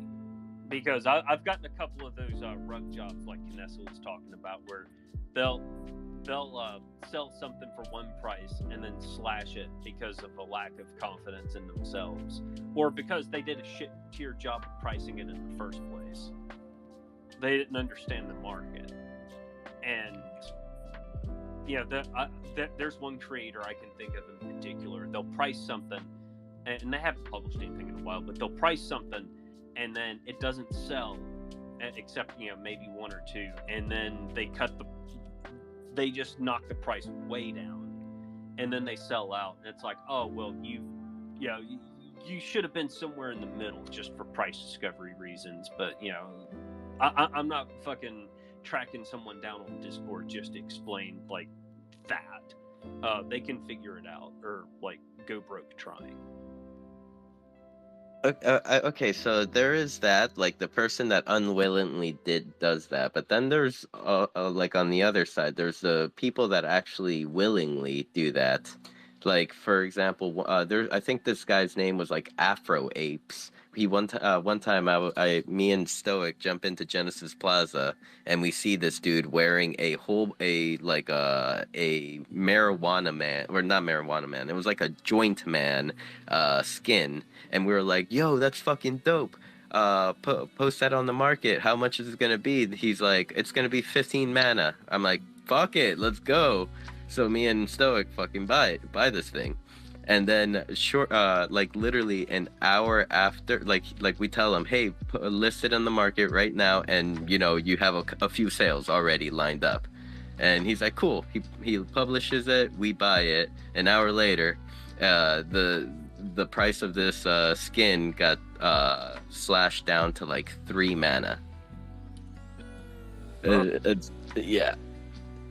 And so then, like, I went as far as, like, to call this guy out, like, on Twitter. Like, I'm like, hey, guys, I purchased this for, like, 15, and look how much it costs now. He contacts me, says, oh, yeah, it's an accident. I'm so sorry. Sends me 3, and then and sends me 3, and then puts the price back up to 15. Or no, he sent me 3 to kind of equal out to a certain price, like maybe like let's say 10 mana, and he sent me 3 for whatever. And so after I took that, he's like, okay, I fixed it. Can you take down the post? I took down the post, and he put the prices right back to where they were before, like the rugged prices. Jeez. Yeah, so like, stuff like that. Something else I want to put in is just like things I think should be toggleable controls. If it's a new creator or a more established one, if you want to give like a new creator a chance, you should be able to like optimize for that. Or if you're like me, where my attitude is, if they, unless it looks really good, if they've published less than 5 wearables, and they don't have like a track record, I'm just gonna sit back and see what happens. That's shitty to the new creators, but we've had enough King X's and Olegs running around. like fuck them, I'll name them. It doesn't matter. It's all true anyways. And and then like guys like that one you were talking about, like that's just dirty, man. And I bet they never published again, did they? Who are you referring to? Afro, at least? Yeah. Who knows? Well, I'll have to check up on him. I think he did publish like a couple wearables after, but like never really. Yeah. So one more idea for the idea bag before I pass it to Existence, and then you, Mac. And then DJ, Meta DJ. Me and Shawnee and I were kind of talking about this. Maybe splitting the marketplaces, like making a marketplace for like designer, like wearables, like things that are brand related and like supposed to be special and of like higher rarity and lower supply, and then like making a general marketplace for like the 100K collections and 10K and all that stuff, and even could be like a marketplace that will be like for new creators and everyone to like come in, get highlighted, and then the other one would be like kind of a sign I don't know, sign up for it. I don't know, shows your brand, shows that you have more than 10 hours on Decentraland I mean, in world. as far as the rarities go, you can toggle that today. That doesn't address like everything in that idea. And another thing I would love, like Fancy and I have joked about this, like it's basically like a meme at this point. If I think something is ugly and I never want to fucking see it again, I should be able to have a button that just perma hides that wearable. So it's just black holed, and I never have to like, I never have to have like my eyes violated by looking upon it again. You're making me even go even further with the idea and say like just toggle it so you can like so you can mute like an entire person as a whole, an entire creator. Yeah, like I never like, I don't care about what King X and Oleg publish. If such a feature existed, those would be the first two I'd. Yep. No sales. No sales for me, and we got people with their hands up. So this is my time to STFU. Existential, take it away. Yeah, I just wanted to know how you spell this Dorfu or whatever marketplace you guys are talking about. All I get is Drago from Game of Thrones coming up. Drafo, Draffo, I believe. Let's see. So, crap! I what happened to my tab where I had all marketplace?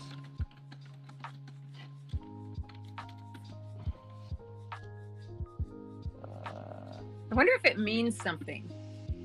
Like, wonder how they got their name. Did when they came on Beyond the NFT, did they say what their name means? I don't think I asked that question. Wow, I'm such a noob. Yeah, So, if only there was a comprehensive interview show where such things could be, such questions could be posed. yes, if only.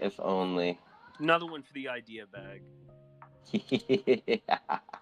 Here, I'll get their Twitter and pin it up at the top. If they even have one, or maybe I'm spelling it wrong. I just dropped in the comments if you wanna. Sweet. And I just saw their Twitter, yeah. Oh, it's DROFFO.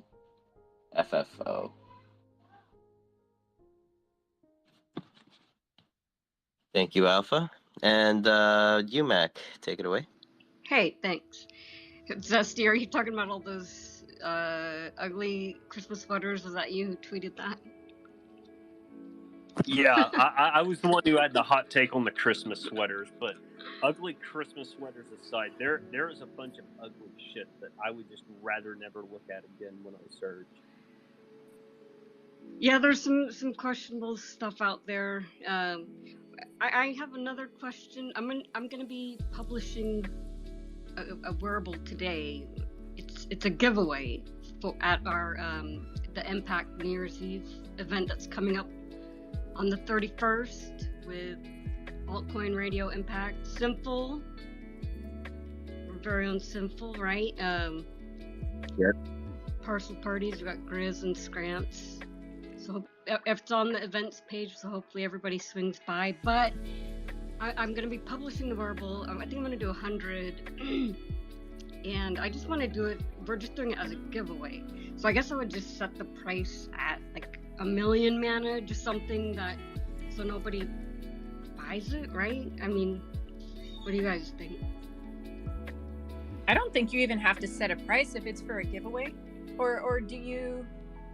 No, maybe it does force you to have a price. Yeah. Yeah, because I don't think want to a do million is fair. 0, or else everyone will.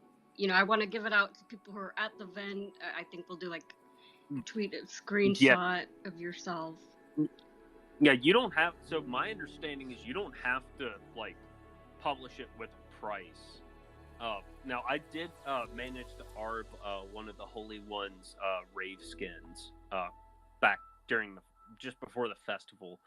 They published them and they screwed up and put them for sale, and they put 10 mana as the filler price. So I got number 1 out of 1,000 of the Moses Raver skin, and then I wasn't even a Holy Ones holder at the time. I was just having some fun, and yeah, they ended up raising the price to 10,000 mana after that. And then if somebody buys either it, woohoo! We'll put that back in the impact funds. Yeah, I mean the retirement fund. Yeah.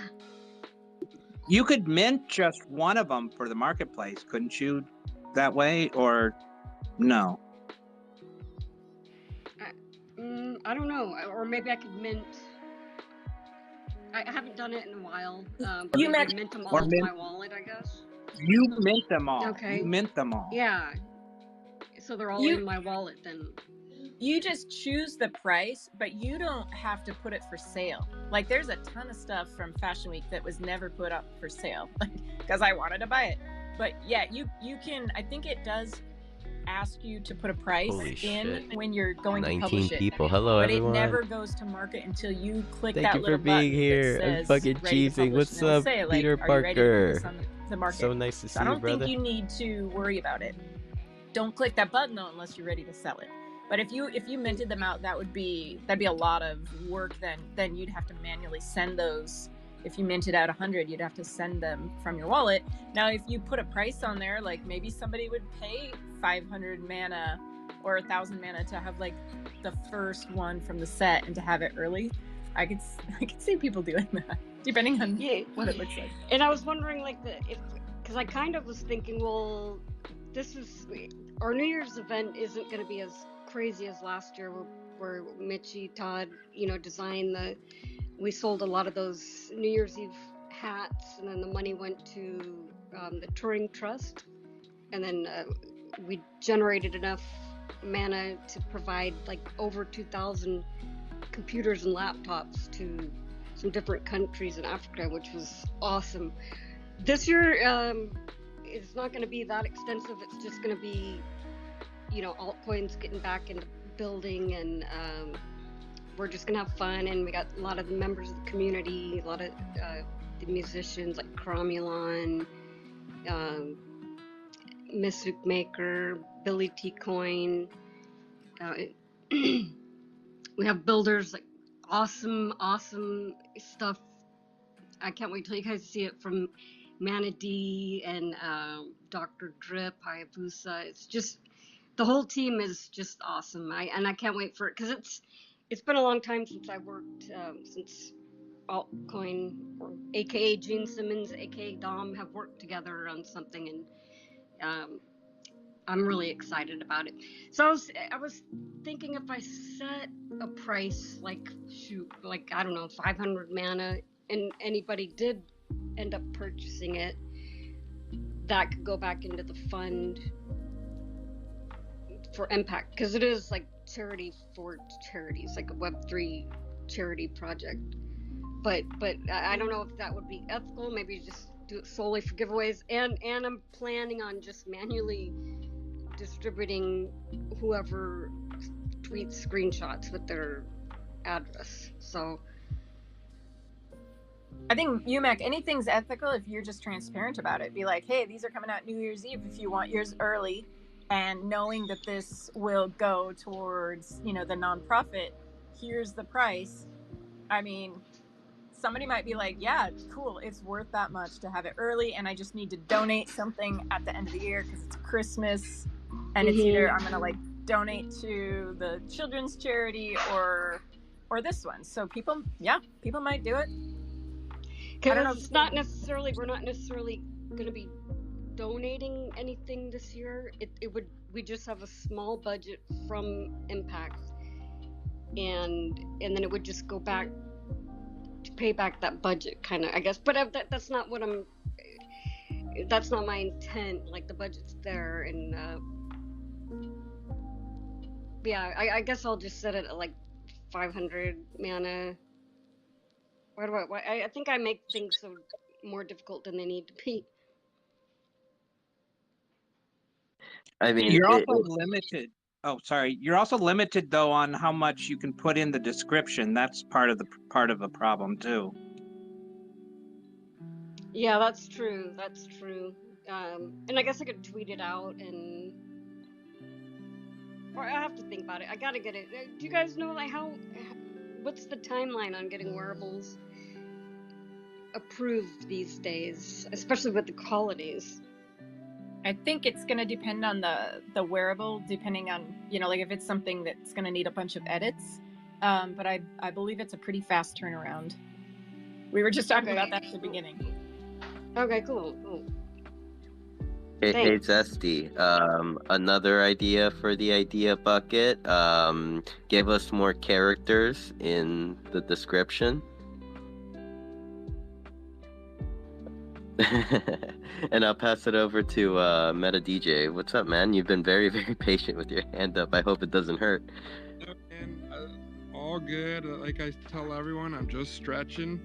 I'm actually laying in bed right now, guys. What's up, DCL fam? I'm rallying from Mariotta's birthday party. I know a lot of you were there. It was stressful, or the audio was rugged, and then you know what? DJ goes, yeah, we're just going to feed the audio direct through my mic into Decentraland, which I know Decentraland's here. We found out something pretty cool. I understand one day I'll need to be patched, but I could literally throw a mobile DJ party anywhere, which is crazy because I traditionally am a mobile DJ. Like, that's my backstory. So, Decentraland, if you need to chat with me about what's going on, I see you.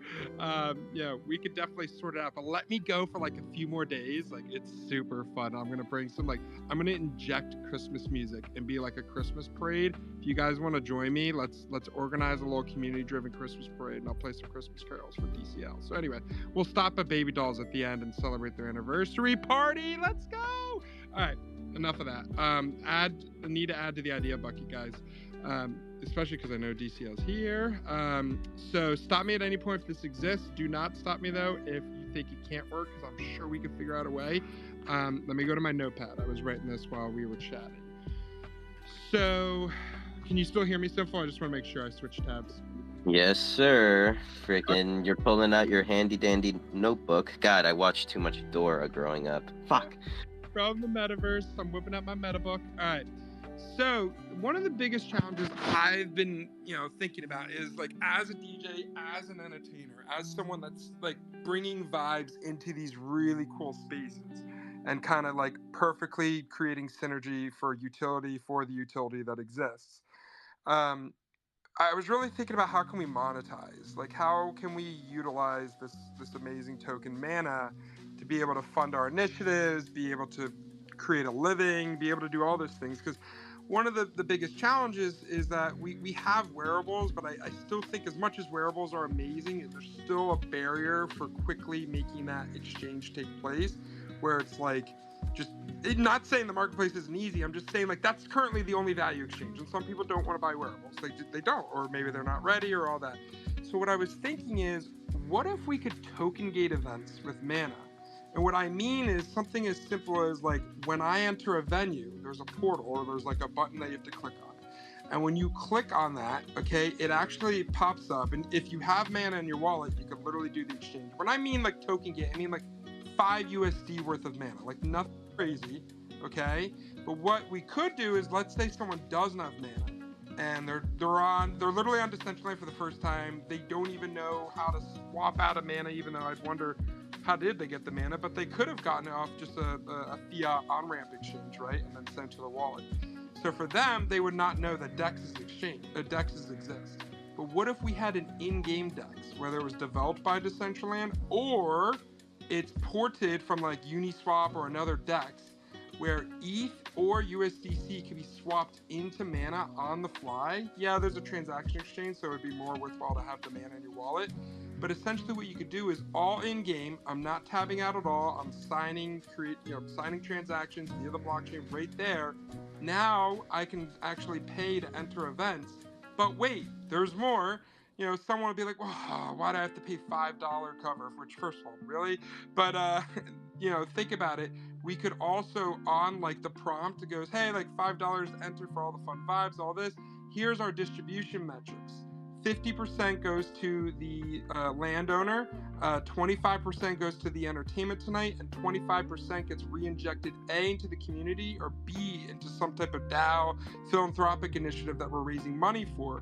And by signing this transaction, the money will automatically be distributed to those parties because we'll trust it. I'm back looking to see you guys via the blockchain. Curious what you guys think. I rest my mic. I rest my mic and my case, and you have perked Decentraland's ears, it seems. How are you doing, Decentraland? Hi everyone, it's Kim. I have no technical say in anything you just shared, Meta, but it sounds cool. I will put it on if you want to send me a description, I can pass it along to the team as an idea. But I did want to say, in regards to buying mana and all of that, I'm going to be posting an update soon, but you can now use MoonPay within Decentraland to do that quick conversion right in World. I believe it's in World. I'm like looking at my notes right now. I have to write it all up, but it's coming. I think it's live today. If not this, but MoonPay integration is there so that people can use like Apple Pay, credit cards, whatever, to buy mana directly. What a coincidence. That's amazing. Yeah. I just DM'd you saying hi. Now the second thing I'll DM you is my bullets that I wrote when I read it here. Definitely can expand it out, but I think with what I share, it's concise enough to just like I would call it your attention.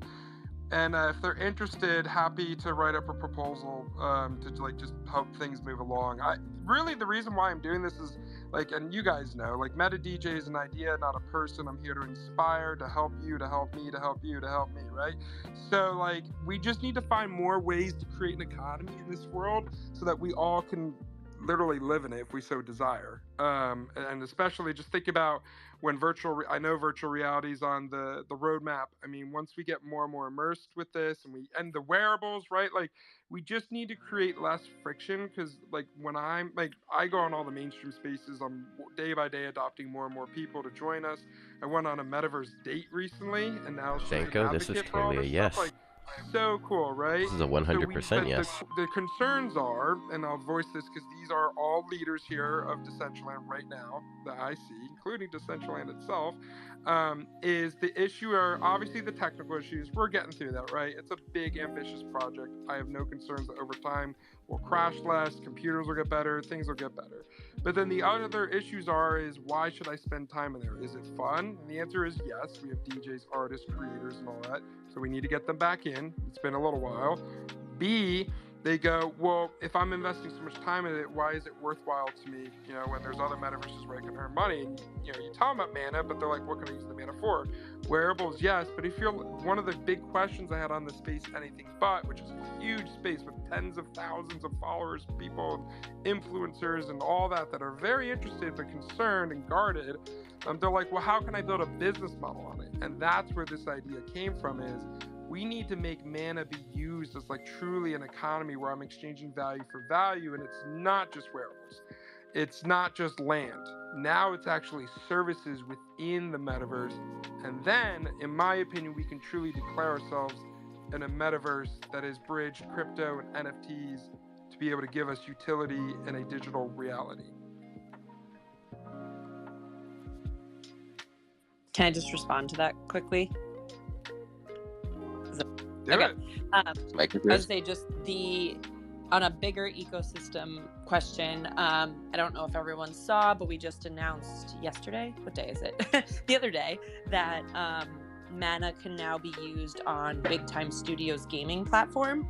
So small partnerships like that, well, I guess that's a bigger partnership. Big partnerships like that for more places where mana can be used are starting to come up. So I just wanted to make sure everyone saw that if they didn't. But yeah, generally speaking, I think as a foundation, we want to make sure that the platform and the coin are just able to enable all of the creators to build the life they want to build.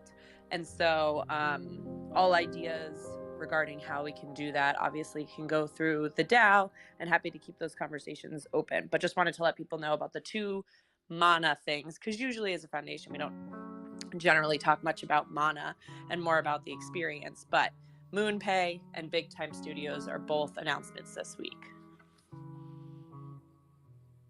I'm sorry to jump in, but is it pronounced mana? It's not mana. Or like, I'm sorry. Oh to my jump gosh, in. I'm Is probably pronouncing it wrong. What do I know? You guys have been here longer than me. Wait. God damn it! Now No, we need a new I've heard poll. both. Yeah, we need to. No. I've heard so many Alright. different mana. I used to say mana because I think that's how you pronounce this Mexican rock band that I love. Mana. Good question. I'm gonna ask. I'm asking us Maybe that. it's like if you're trying to be fancy, it's mana. I think it might. Yeah. It might be like a regional thing, like because my northern Wisconsin wants to call it like mana. Like I'm definitely Midwest mana. Mana is so high scale, like so upper end. So like all the whales have mana, but all of us have mana. You know, like it's ranked. Yeah, I believe it is just a dialect thing. I mean, you know, I was born and raised in Jersey. I don't live there anymore, but it's like the thing about like water and water, the ocean and the shore. Like, there's just different ways to say it. But as long as we're saying mana, pita, whatever it is, and we're exchanging it and we're loving each other and partying it up, I'm all good. It's the New York.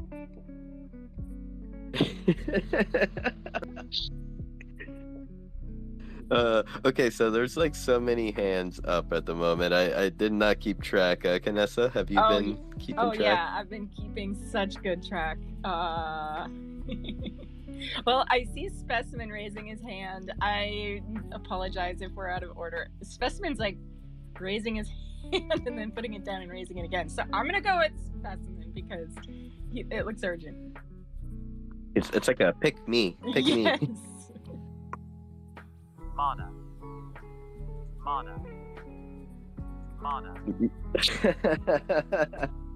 Well, what region is the Google translator from? Like, come on now. I wasn't prepared for a follow-up question. If you'd like, you can take a moment, Google it, and we'll pass the mic over to Existential. I say mana. But anyway, there is Lostrom's not here. Oh my god. Alpha might back me Miss up on this. Dinklepuff, thank you so much there is for the a raid. deck Welcome, coming welcome. with the new Holy fam, I have 2 domains area in that this they're Twitter building, space. is my He's about understanding. to speak right now. Check it out. Just FYI. Everyone, exchange. please make sure to check out Miss Dinklepuff on Twitch. Thank you for that. She's always streaming some some Dungeons and Dragons and stuff. I like popping in Hey, there and everyone, hanging out with her. thanks for I having me. lurk, Miss Dinklepuff. I'm sorry. Yeah, just so I wanted to. But you know, holy fam in the building. Big ups, big ups. Mana, that's how I say it. I wanted to comment on the. Well, first I had a question about the whole MoonPay mana thing. How is it going to work? Is it you buy mana directly with your fiat currency? Is that kind of the way it's supposed to work? Or Yes. okay, and then I guess my comment is I still don't see the value of holding mana. How many people here are holding mana like in big amounts? Got one. I'm holding it in what is a big amount to me. What? Yeah. I don't know. I mean, Sure. I've held it in big amounts recently, but that was only to save up to buy stuff. That's fair. Same here. Like that's all. That's all. That's the only utility it has for me is I get to buy shit. Yeah, and so I'm starting to I'm starting to see that now we're actually like with this whole MoonPay thing is actually gonna even weaken it even more for me, from what I realized, because now people are gonna hold it less, because you can just MoonPay and buy the money you need to buy the product you need. So there's now even lesser of a reason to hold Mana. What speculatory reasons do we have to believe that Mana price is going to go up? The bigger sucker? It's kind of the Ponzi scheme that we see with other other cryptos or other things. Like, it's just like, is it just based on emotion that this is going to go up in value? Like what speculation do we have? We depegged it from.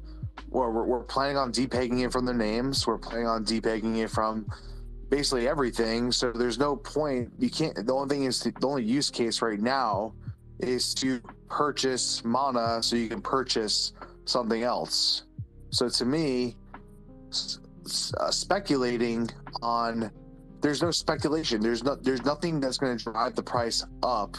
And right now, we're only seeing downward pressure because of all these grants coming out.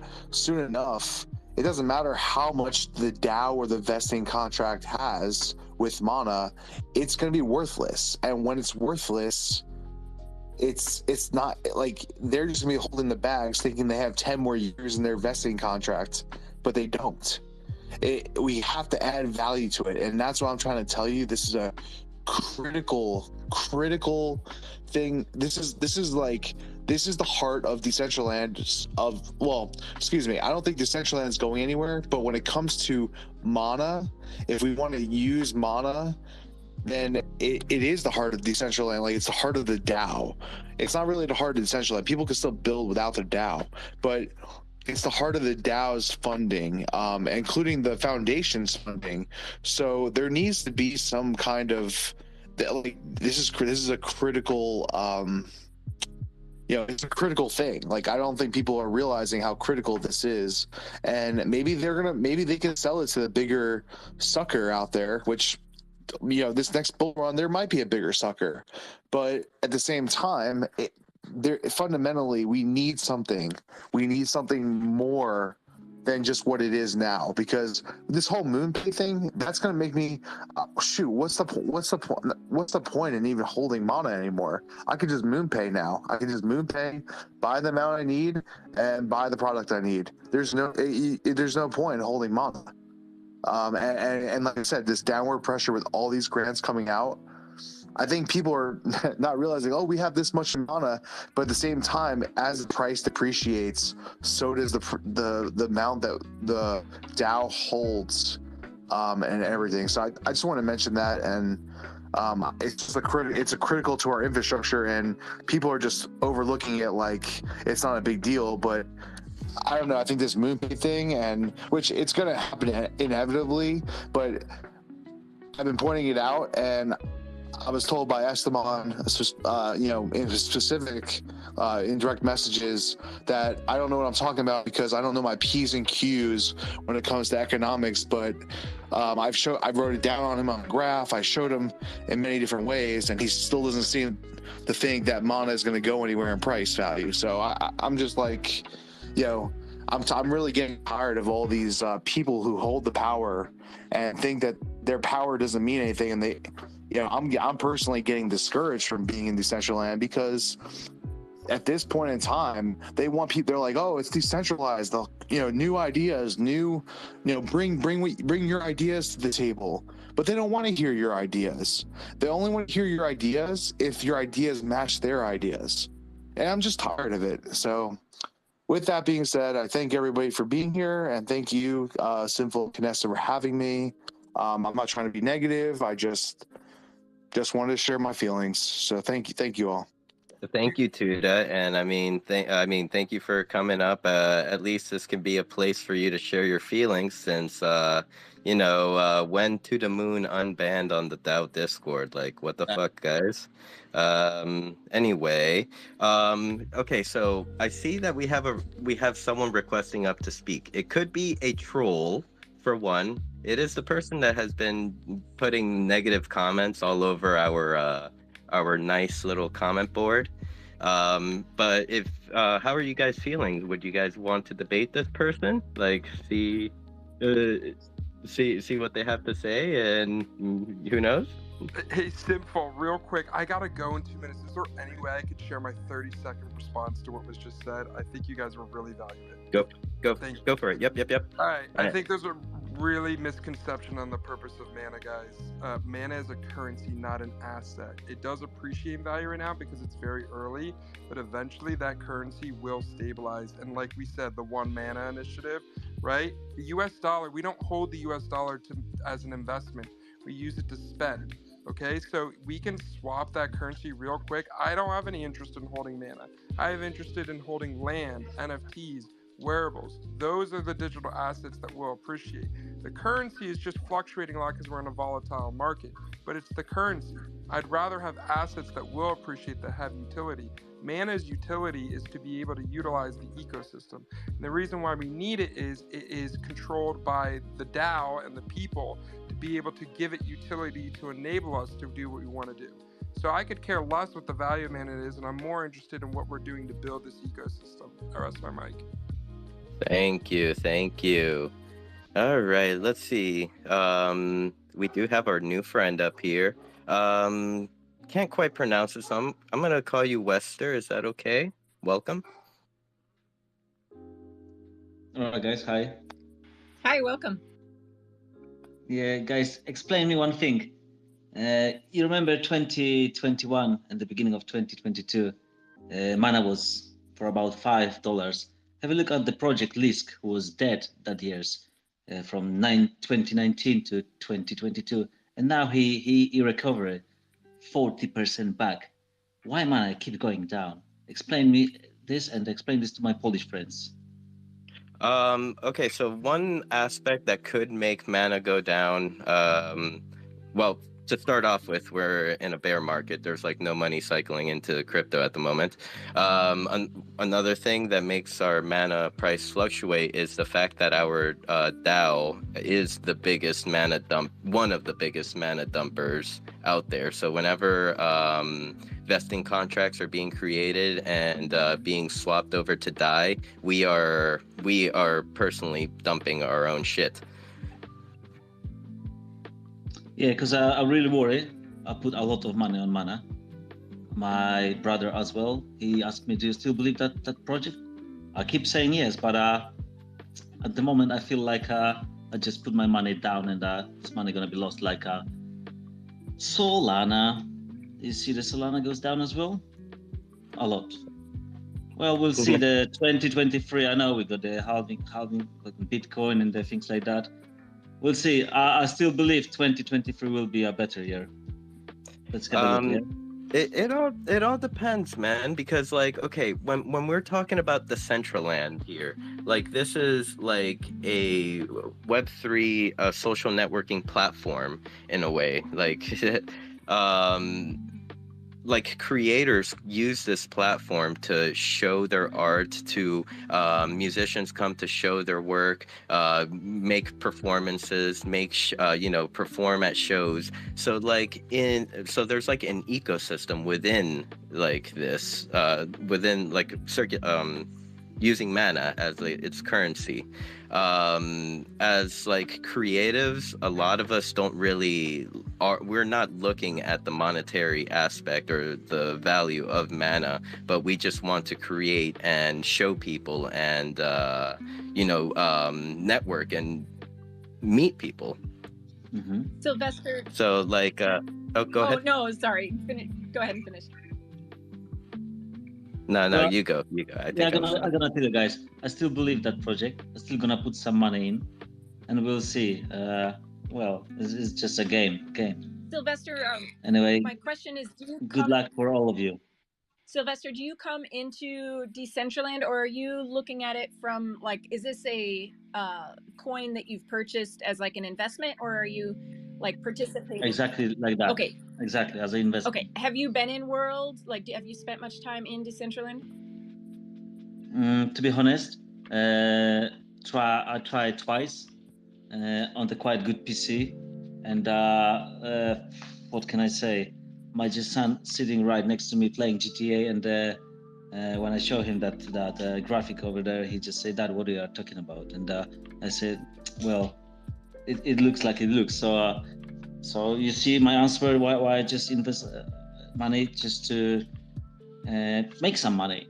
I'm not saying I didn't make money at the beginning of the 2020, end of the 2021. That was quite good stuff.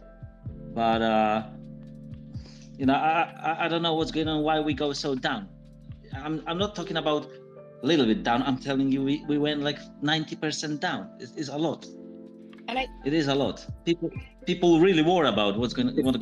It's because he bought after the Meta announcement. For one thing, that boomed it up way over the top, and then it tanked with the bear market. It's just a natural thing. Of course, yeah, but have a look at the bear market. You can't compare Decentraland to Grand Theft Auto. Decentraland's been out for 2 years. Of course not, buddy. Of course, absolutely agree. But have a look at the Lisk. Lisk project was dead. I'm not talking about fake pumps, which we got like 2 days ago, because I sold all my Lisk and I put it into Decentraland. So I put into Mana. Most of my project I sold, and I put money in Mana. That's why I'm saying I still believe that project, and I wish you all the best. I wish you good luck, guys. Thank you, Sylvester. If you ever want to try again, I would love to meet you in World, show you around. I think understanding Decentraland is what lets me sleep good at night about my investment, because if I didn't really see the value in it, I would be afraid that this is just another altcoin that I shouldn't have bought. And trust me, out of anyone in this room, I probably have hated Decentraland longer than anyone, because I bought in 2019 and I spent 2 years thinking this was the worst decision of my life. Like, I tried selling my land, people wouldn't buy it. I was like, what the hell did I do? I should have hung onto my Ripple. Okay, so like my relationship with Decentraland has not always been good, but that gets me to a point where I see the value, because I see what's being built. And a lot has come from it. Like, I mean, if you look at Decentral Games, the ice poker ecosystem that is kind of revolutionary in a lot of ways. I mean, they're building games, we're building friendships. But I think that what happened last year is like a really disadvantage. And I call it like, we were getting ready for a party, but somebody sent the party invite out before we were ready with the Meta announcement. Because we never should have gone from 73 cents in October to $5.50 in November. Like, that's a bubble. And I've been hurt by bubbles, big bubbles, but really, like, I think it all depends on when you buy in and how well you understand it. Because, like, I can't get enough Mana. Like, I can't get enough of Decentraland, because I believe in Web3 and I believe where it's going. So I don't know if that would help. I mean, just, I'm one person. I don't know what I'm talking about. I mean, I'm just a degen, but maybe understanding like what's being built. I see people in the audience right here that are building amazing games, and so maybe that might help. I don't know. And maybe not. Maybe it's also just something that, you know, it's a bear market. We're going to have to live with our choices. I've lost a lot of money in shitty projects, and I should have sold the top and I didn't. And yeah, but maybe just understanding it and like talking to some of the people here might let you know what's going on and what's being built. Because there's such amazing things coming for 2023, like big brands, big activations. Like, have you heard of DCL Worlds at all? No, guys, because I need to go soon. Yep. I just want to let you know one more thing. Have a look on the YouTube video.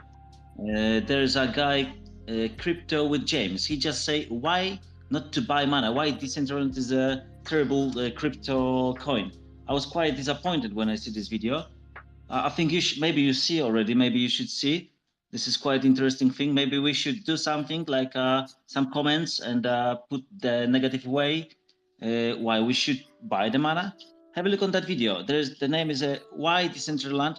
There's mana. It's terrible crypto coin. Yeah, if you have a little bit time, this is about a few minutes video on the YouTube. Quite important because I'm looking for the videos every single day about mana. Thank you, Sylvester. And hey, guys, have a good all the best for you guys, and I wish you a great night. Yeah. You as well. Take care. Bye, guys. Okay, who put their hand up first? Was it Rustan or Unversed? Vanessa, do you know? Rustan, maybe. I know Unversed has had his hand up, or their hand up for a while now. No. Rustan was before. Go for it, Unversed. You guys are too polite. We're so polite. Take it away, Unversed. All right. Okay, don't worry. Thank you, Stan. My name is Tobik. I'm just using numbers account, but whatever. Something I was thinking is this type of discussions where the price of mana is involved. I think people should go back and ask themselves why mana even exists. The point of mana, actually, was basically one of the ways the team had at the beginning to fund Decentraland. And I'm not very into the speculation game. I do think that there are many more important things than the price of mana. In fact, most crypto today is just a casino. So the discussion if mana is going to be up or if it's going to be down, to me, it's pretty irrelevant. Unless you are speculating or unless you are in the casino. Please don't forget that the idea of Decentraland is to make a virtual world owned by its users, and where we try to compete against other major platforms such as Facebook, Meta, and all these big corporations. And if one of these big corporations is going to take and try to lead the metaverse era, it's basically, I think, a human job to try to have a place where it's not owned by one of those mega devil corporations. So with that in mind, the price of mana, apart from the thing that we may want it to be high to basically have more money on the DAO, it's just speculation. And not necessarily, I find it a very relevant discussion when it comes to the core values of the Decentraland, because if the core values of the Decentraland are just creating a world owned and decentralized, the casino thing, the speculation thing, at least to me, it's not a very relevant conversation. And that's why when we're having this combo and someone randomly joins and starts comparing to Solana and starts making all these comments, which I understand why they make it, is that they are perceiving the Decentraland from a speculation perspective. And again, if it's only the speculation perspective, I know that it's not the only thing important.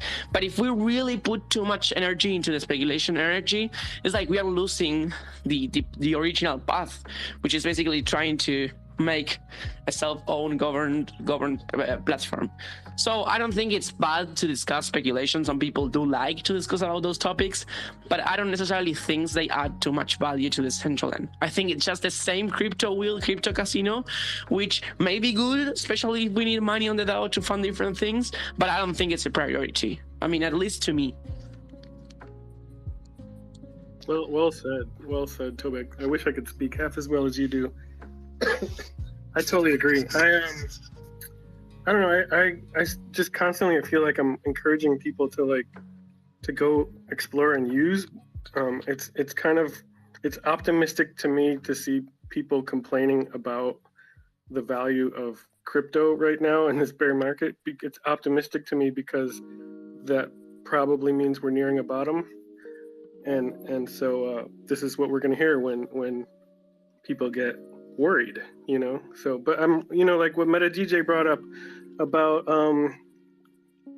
token gating music events with cryptocurrency, I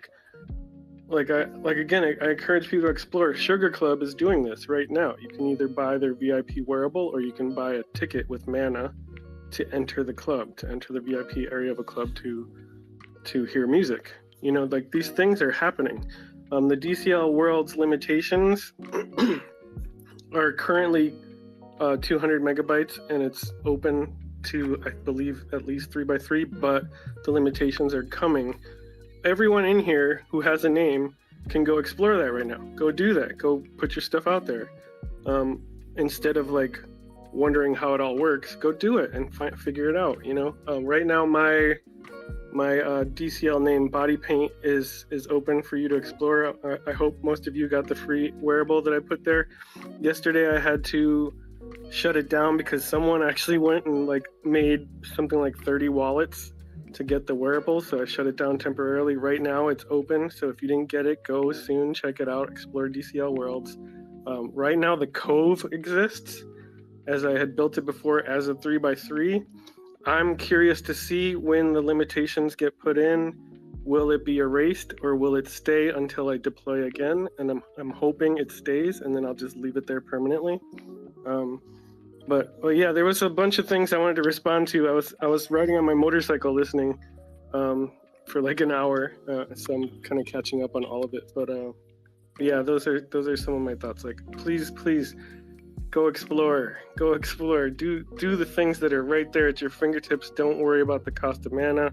Like for me, I raise crypto, and I use crypto at its value. So if I make 100 mana, I have 100 mana, and I don't care what something costs as I spend it out. I don't really compare my mana to US dollar value. But earlier we were talking about pricing wearables. Like Sin said and Kanessa said, just don't lower the prices after you've listed a price. You can always go up, but don't go down. It's just respectful. Thank you.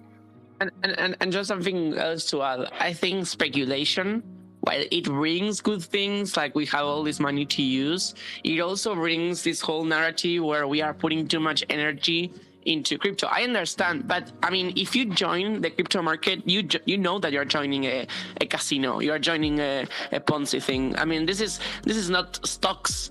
These days, crypto in general, it's very volatile, and everything is just a bet. So first of all, putting all your money is just a really bad idea, first of all. And second of all, you know what you're joining. Even if it's mana, even if it's Bitcoin, even if it's Ethereum, right now, it's just a prediction of what's going to happen in the future. So with that in mind, the point is, if you're here in Decentraland just for mana price go up and you don't recognize the utilities of a platform that it's self-owned by its users, I don't fully understand what people are doing here.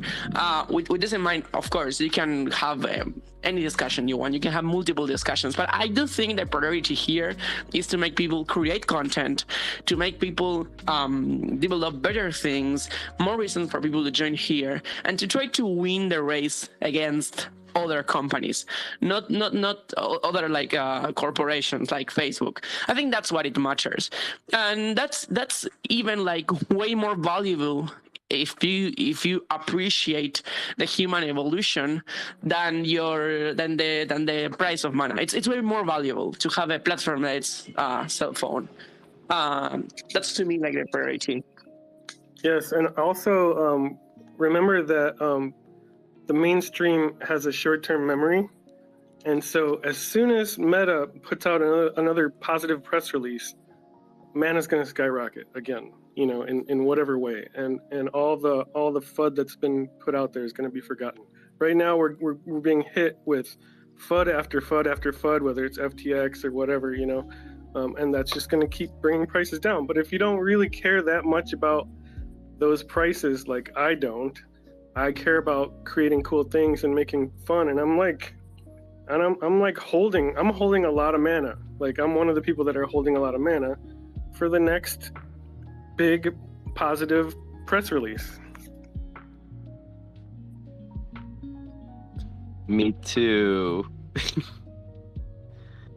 Go ahead, Ganessa. Oh, I was just thinking about like just Web3, you know, like how many corporations don't want our internet and our social media to be decentralized. Like what would Google pay to have some bad press about any like Web3, you know, organization? Like, they don't want decentralized networks to succeed. They don't want this. They want us to be reliant on Facebook so they can get our data. It's a business model. And so I think that people aren't just writing these bad press articles for the heck of it. They're writing it because they want the price to go down too. Maybe they've got some whales that want to buy in, but they're not going to buy in above 30. They'll buy in at 25. So I think that there's always a rhyme or reason.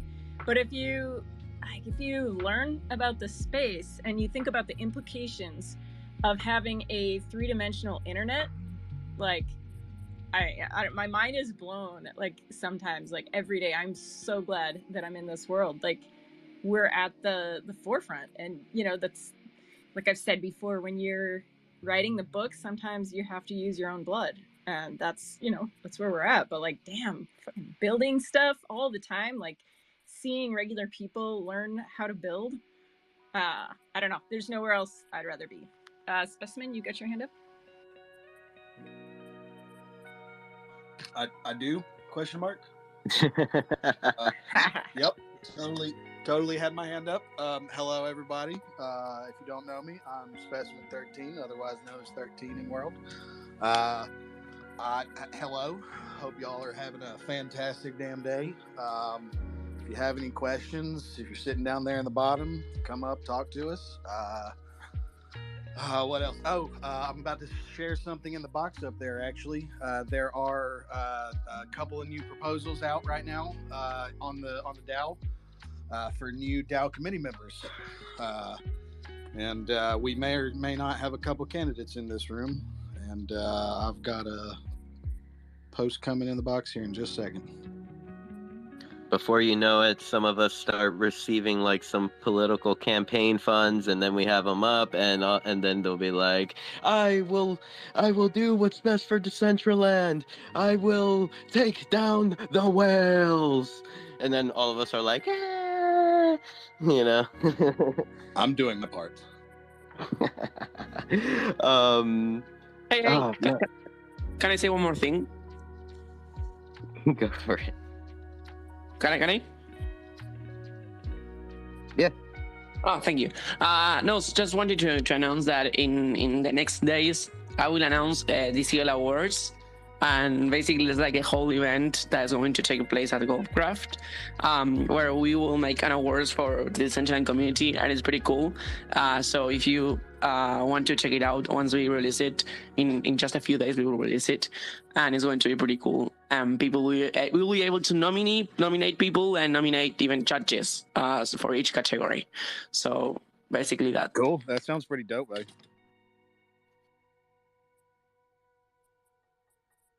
So dope. And oh man, Canessa had brought up a point that this is going back to kind of the comments by companies like CoinDesk putting out these articles. My information might be slightly correct. I have not done the research, but it is from someone that I trust.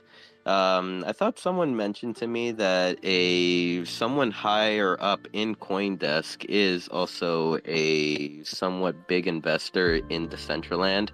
So, to Canessa's point, that the whole part of they're probably just flooding their own bags so they could rebuy the bottom is highly likely as well. Brandon, take it away. Save me, please. Bonjour, hi, comment ça va? I have idea. We have, I don't even know what day it is. What, it's the 21st? We have how many days till Christmas? 5? 4? 12. That thing. So, 13. We can easily do a Secret Santa in CBD if you guys want to. And I'm thinking all it will take was a Google Doc.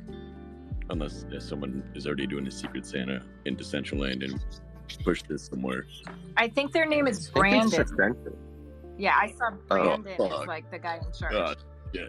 I heard Brandon was doing that. Damn it. Okay, so I'm thinking it can just be a Google Doc and you just drop your wallet and your name next to it, and then I just run those wallets through one of those wheel randomizer things. and then we just send you the wallet that you're sending, like a wearable and like not a burner. Don't be a douchebag. Don't get some shitty NFT, but like some cool visual NFT.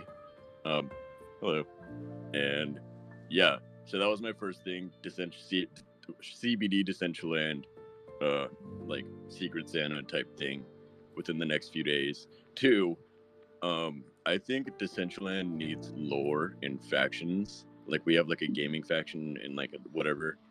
The debate about mana today made me think that we should have like mana badges or or like mana badges, and like that can be like, hey, welcome to Decentraland. All right, give us your email. Okay, you see this word right here? How would you pronounce it?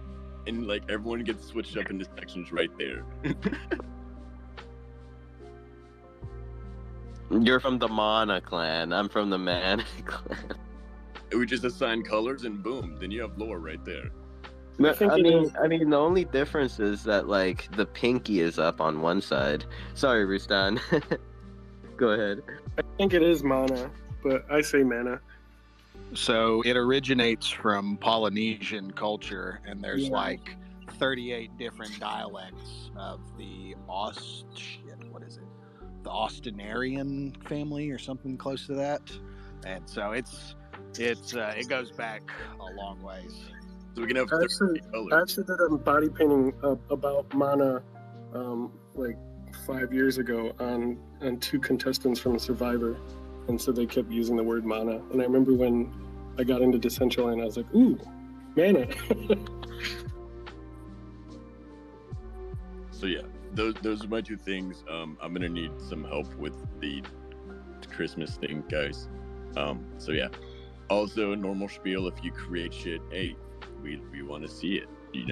When you make things, people see it, and it helps out. Not just the community. What's up, Rosalind?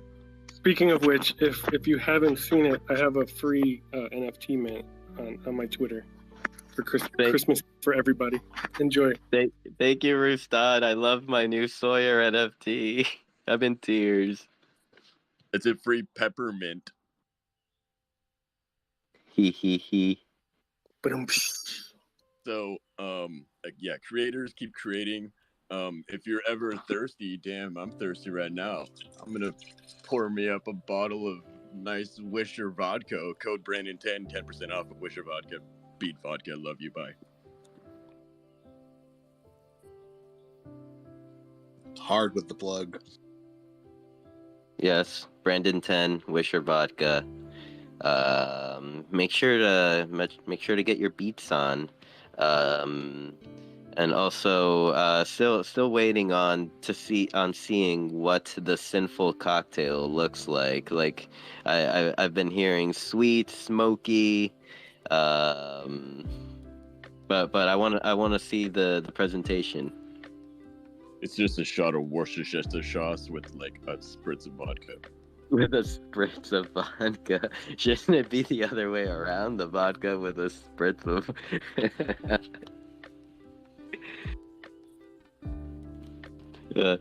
Wisher down there taking notes. It's like, we have to make a sinful cocktail. We have to put it in a cup somewhere. I was thinking maybe a martini glass.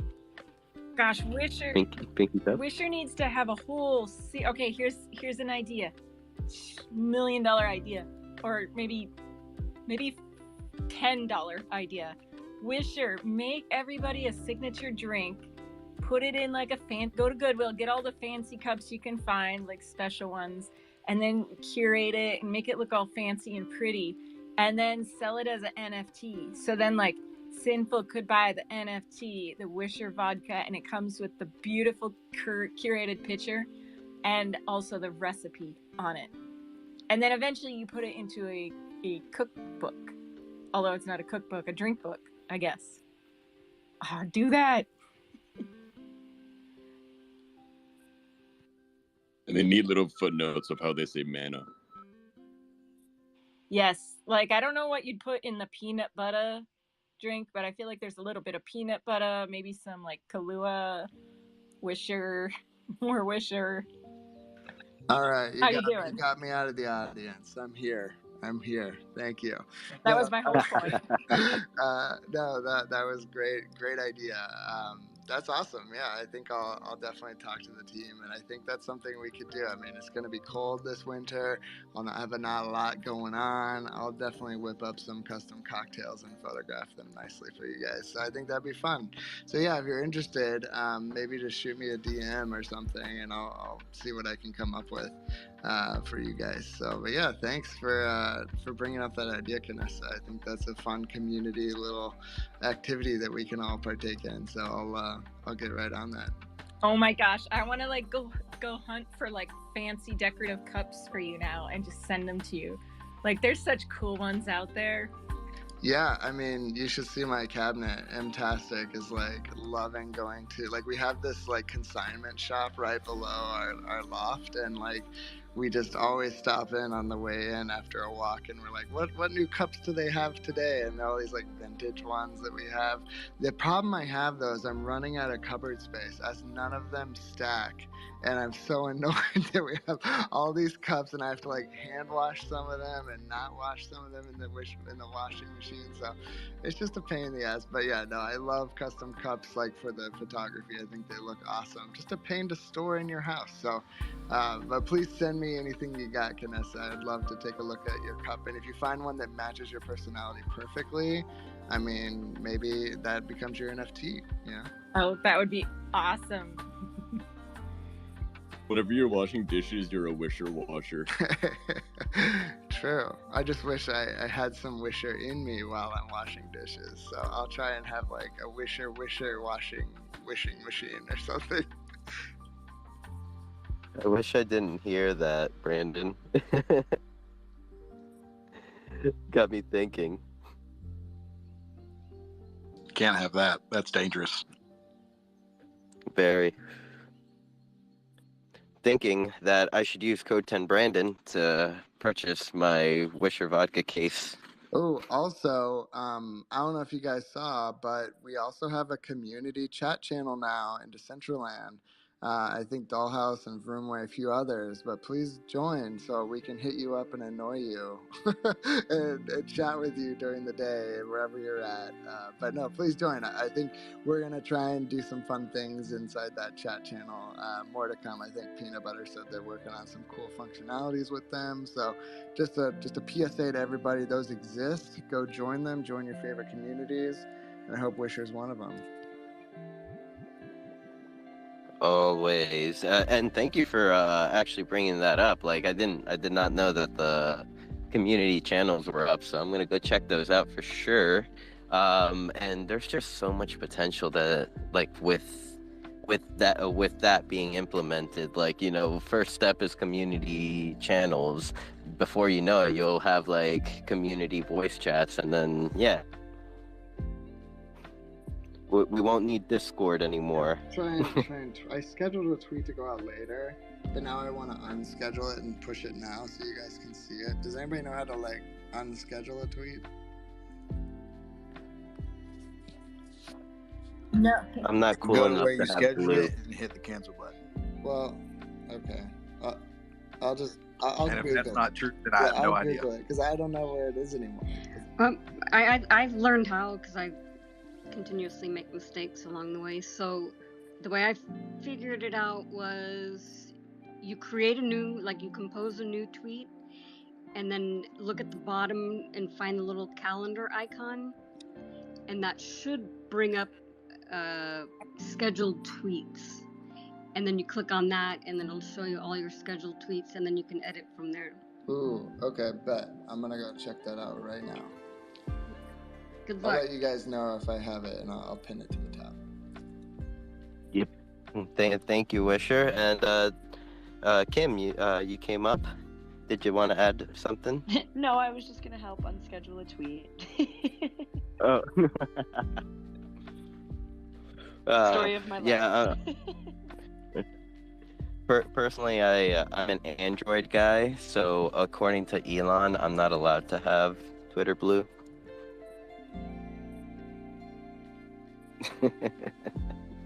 Well, apparently we could pay for Twitter Blue but not get the check mark, so I don't know which one's worse. Oh, I what get a to pay rug. more and still see many more ads from promoted content. Oh, But is it the? I'm happy to announce that I have about 300 of them blocked now. Speaking of content, you should go out and make your own content today. And also check out my YouTube that I've been working very hard for like 3 years on. And yeah, I've also been working on fucking the Machina. I call it Machina. It's probably called Machina. Machinima. Machinima, yeah. I've been doing a thing with the Vroomway Machina. So I've been tweeting those out. Those are pretty sick. Just more Decentraland content to see. So if you have a Decentraland, like even a main character of Decentraland, use that little dude to make content. If you have a cool skin that you have, like a little zombie, you should just make a little zombie skit. You know, do whatever. You have a whole world. Rustan said earlier, go explore, because there's like the most perfect sets in the world for the internet on Decentraland to make stuff. So Okay, I figured out how to tweet it. It's pinned at the top. If you don't know how to access the community channel, go ahead, Decentraland. I was just gonna say, Peanut Butter messaged me telling me to tell Sinful you can now sign up for Blue from your PC, and it's cheaper than it is for iOS because they don't take the cut. So there you go. Thank you, PB. PB with the alpha. Saving money. Always. And like the craziest thing is like he's always like super updated on it, because I swear I like checked it recently on my PC. Like I was like, I can't do it on my phone, but maybe PC, and it's like nope. So thank you, PB. And thank you, Elon. Finally, no more discrimination against PC. And hopefully Android will be next. No, my screen went black. Boca, I decided what I want for my cup for my drink. I want my glass just to be made out of ice. Oh my gosh. Okay, too much. Yeah. Too much. I don't know how I'm gonna do that. No, all Like you need dry is ice. all you need is a block of ice, and then just like blowtorch the middle of it and just pour the and a chisel. Yeah. Yes. No. This is easy. This will be easy. You just like a hair dryer, just like, you know. Yeah. Yeah. Yeah.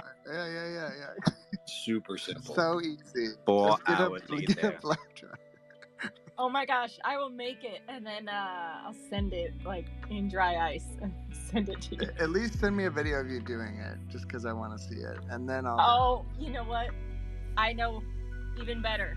An icicle. I just want to take my drink straight. Like I'll break an icicle, hollow just it like out. A shot. Okay. Yeah. A little icicle shooter. Yeah. That's genius, actually. Icicle shooters. Yes. I like it. No, it plays well into the celestial wilds with the crystals and stuff we got on the land right now. Yeah, I could see that working. Yeah, Yep. Let's do it. Make it happen. Okay. Well, we're supposed to get a shit ton of snow this week, actually. So, I mean, this is a good time. It is. It's supposed to be about like a high of 4 here tomorrow, so it'll be a good time for this stuff. Yeah, I saw it's like some places getting like -20. It's gonna be crazy out there, guys. Stay warm. You could warm up with a bottle of Wisher for 10% off with Brandon 10 on 10%. Huge fact. Increases your body temperature 10%.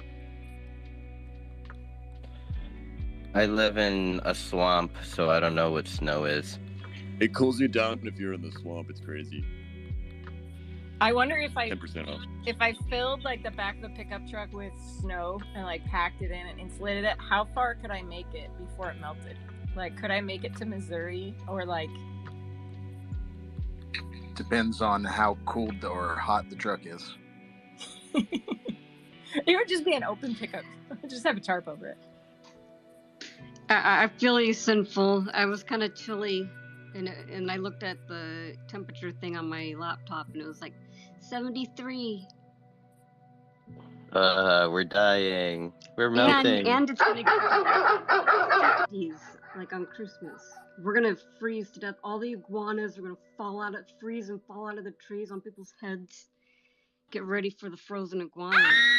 Yeah, for for non-Americans that don't know about that, the iguanas in Florida just like freeze when it gets too cold, and they just kind of fall on people. So, fun fact about America.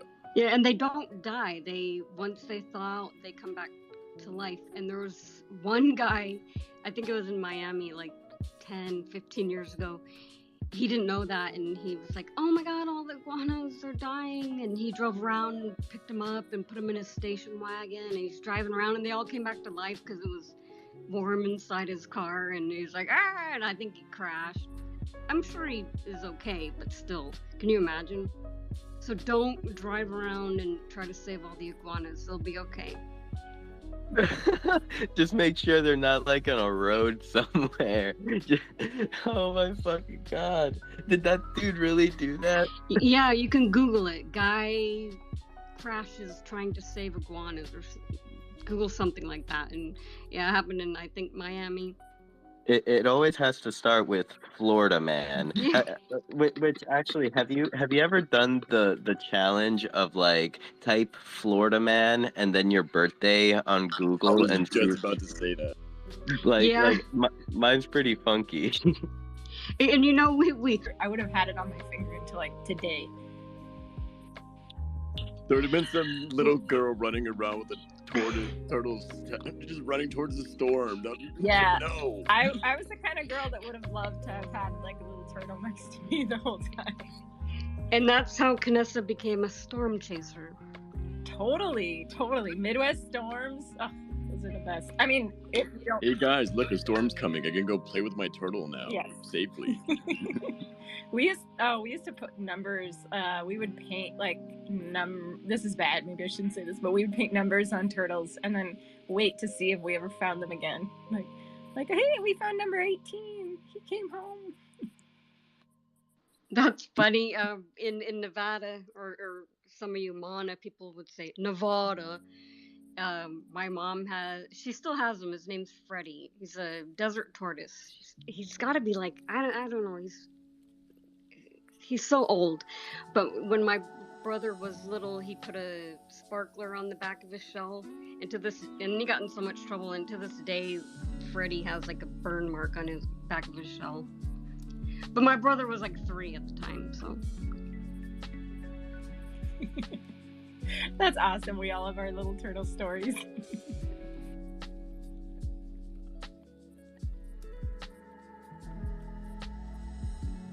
So when pets in Decentraland? Petaverse. Yeah, but I want a pet all the time. I want it to be like AI. Like I want to program. I will say Petaverse is pretty dope. And when Crypto Troll, I thought I have like 4 of the Crypto Troll NFTs like from way back, like February 2021, I think. And we're supposed to get like little 3D crypto trolls that run around with you in world. What?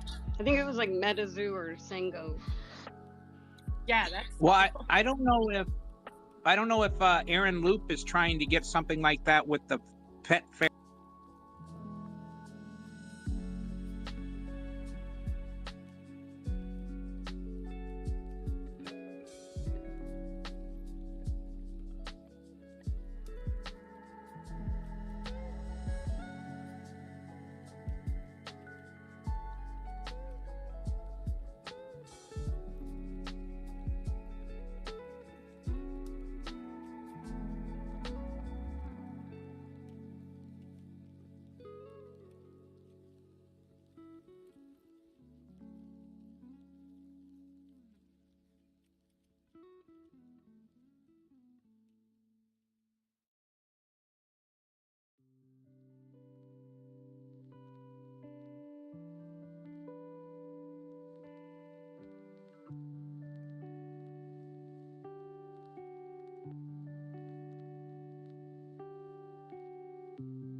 My phone died, everyone. I'm so sorry, guys.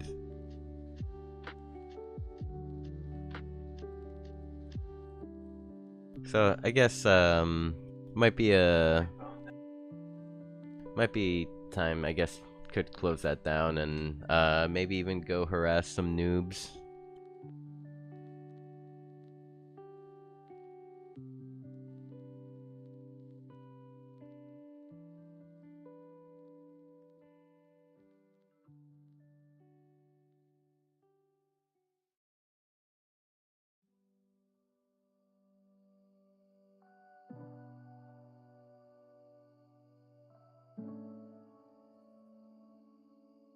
Where is that? Damn it.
Can I call you Rose?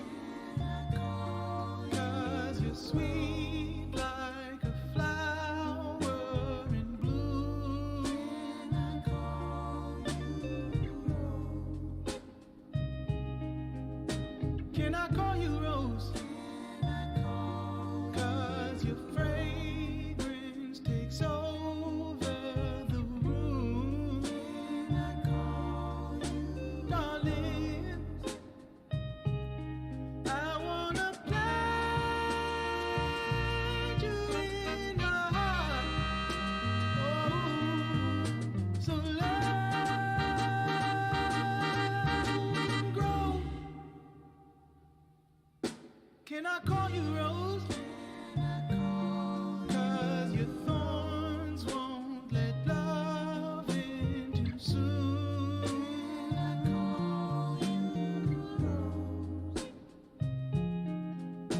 Can I call you Rose? Can I call you Rose? 'Cause your roots have the power to consume me. I wanna plant you in my heart. Oh, so let it grow.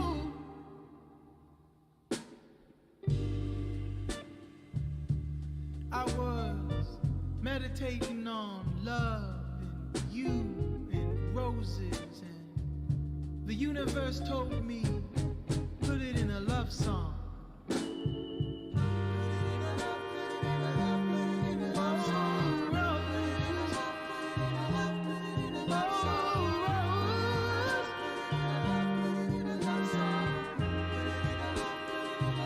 Won't you love me in your heart?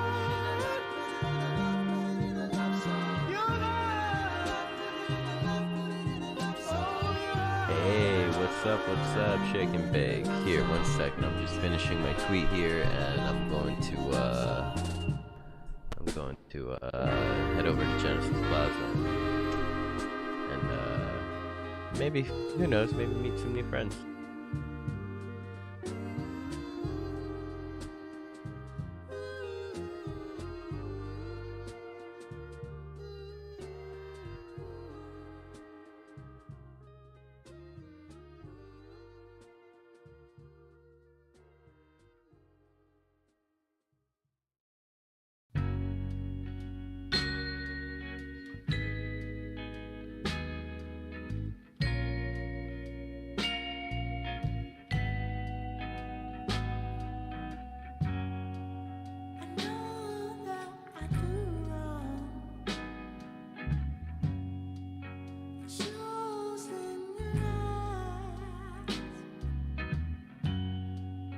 So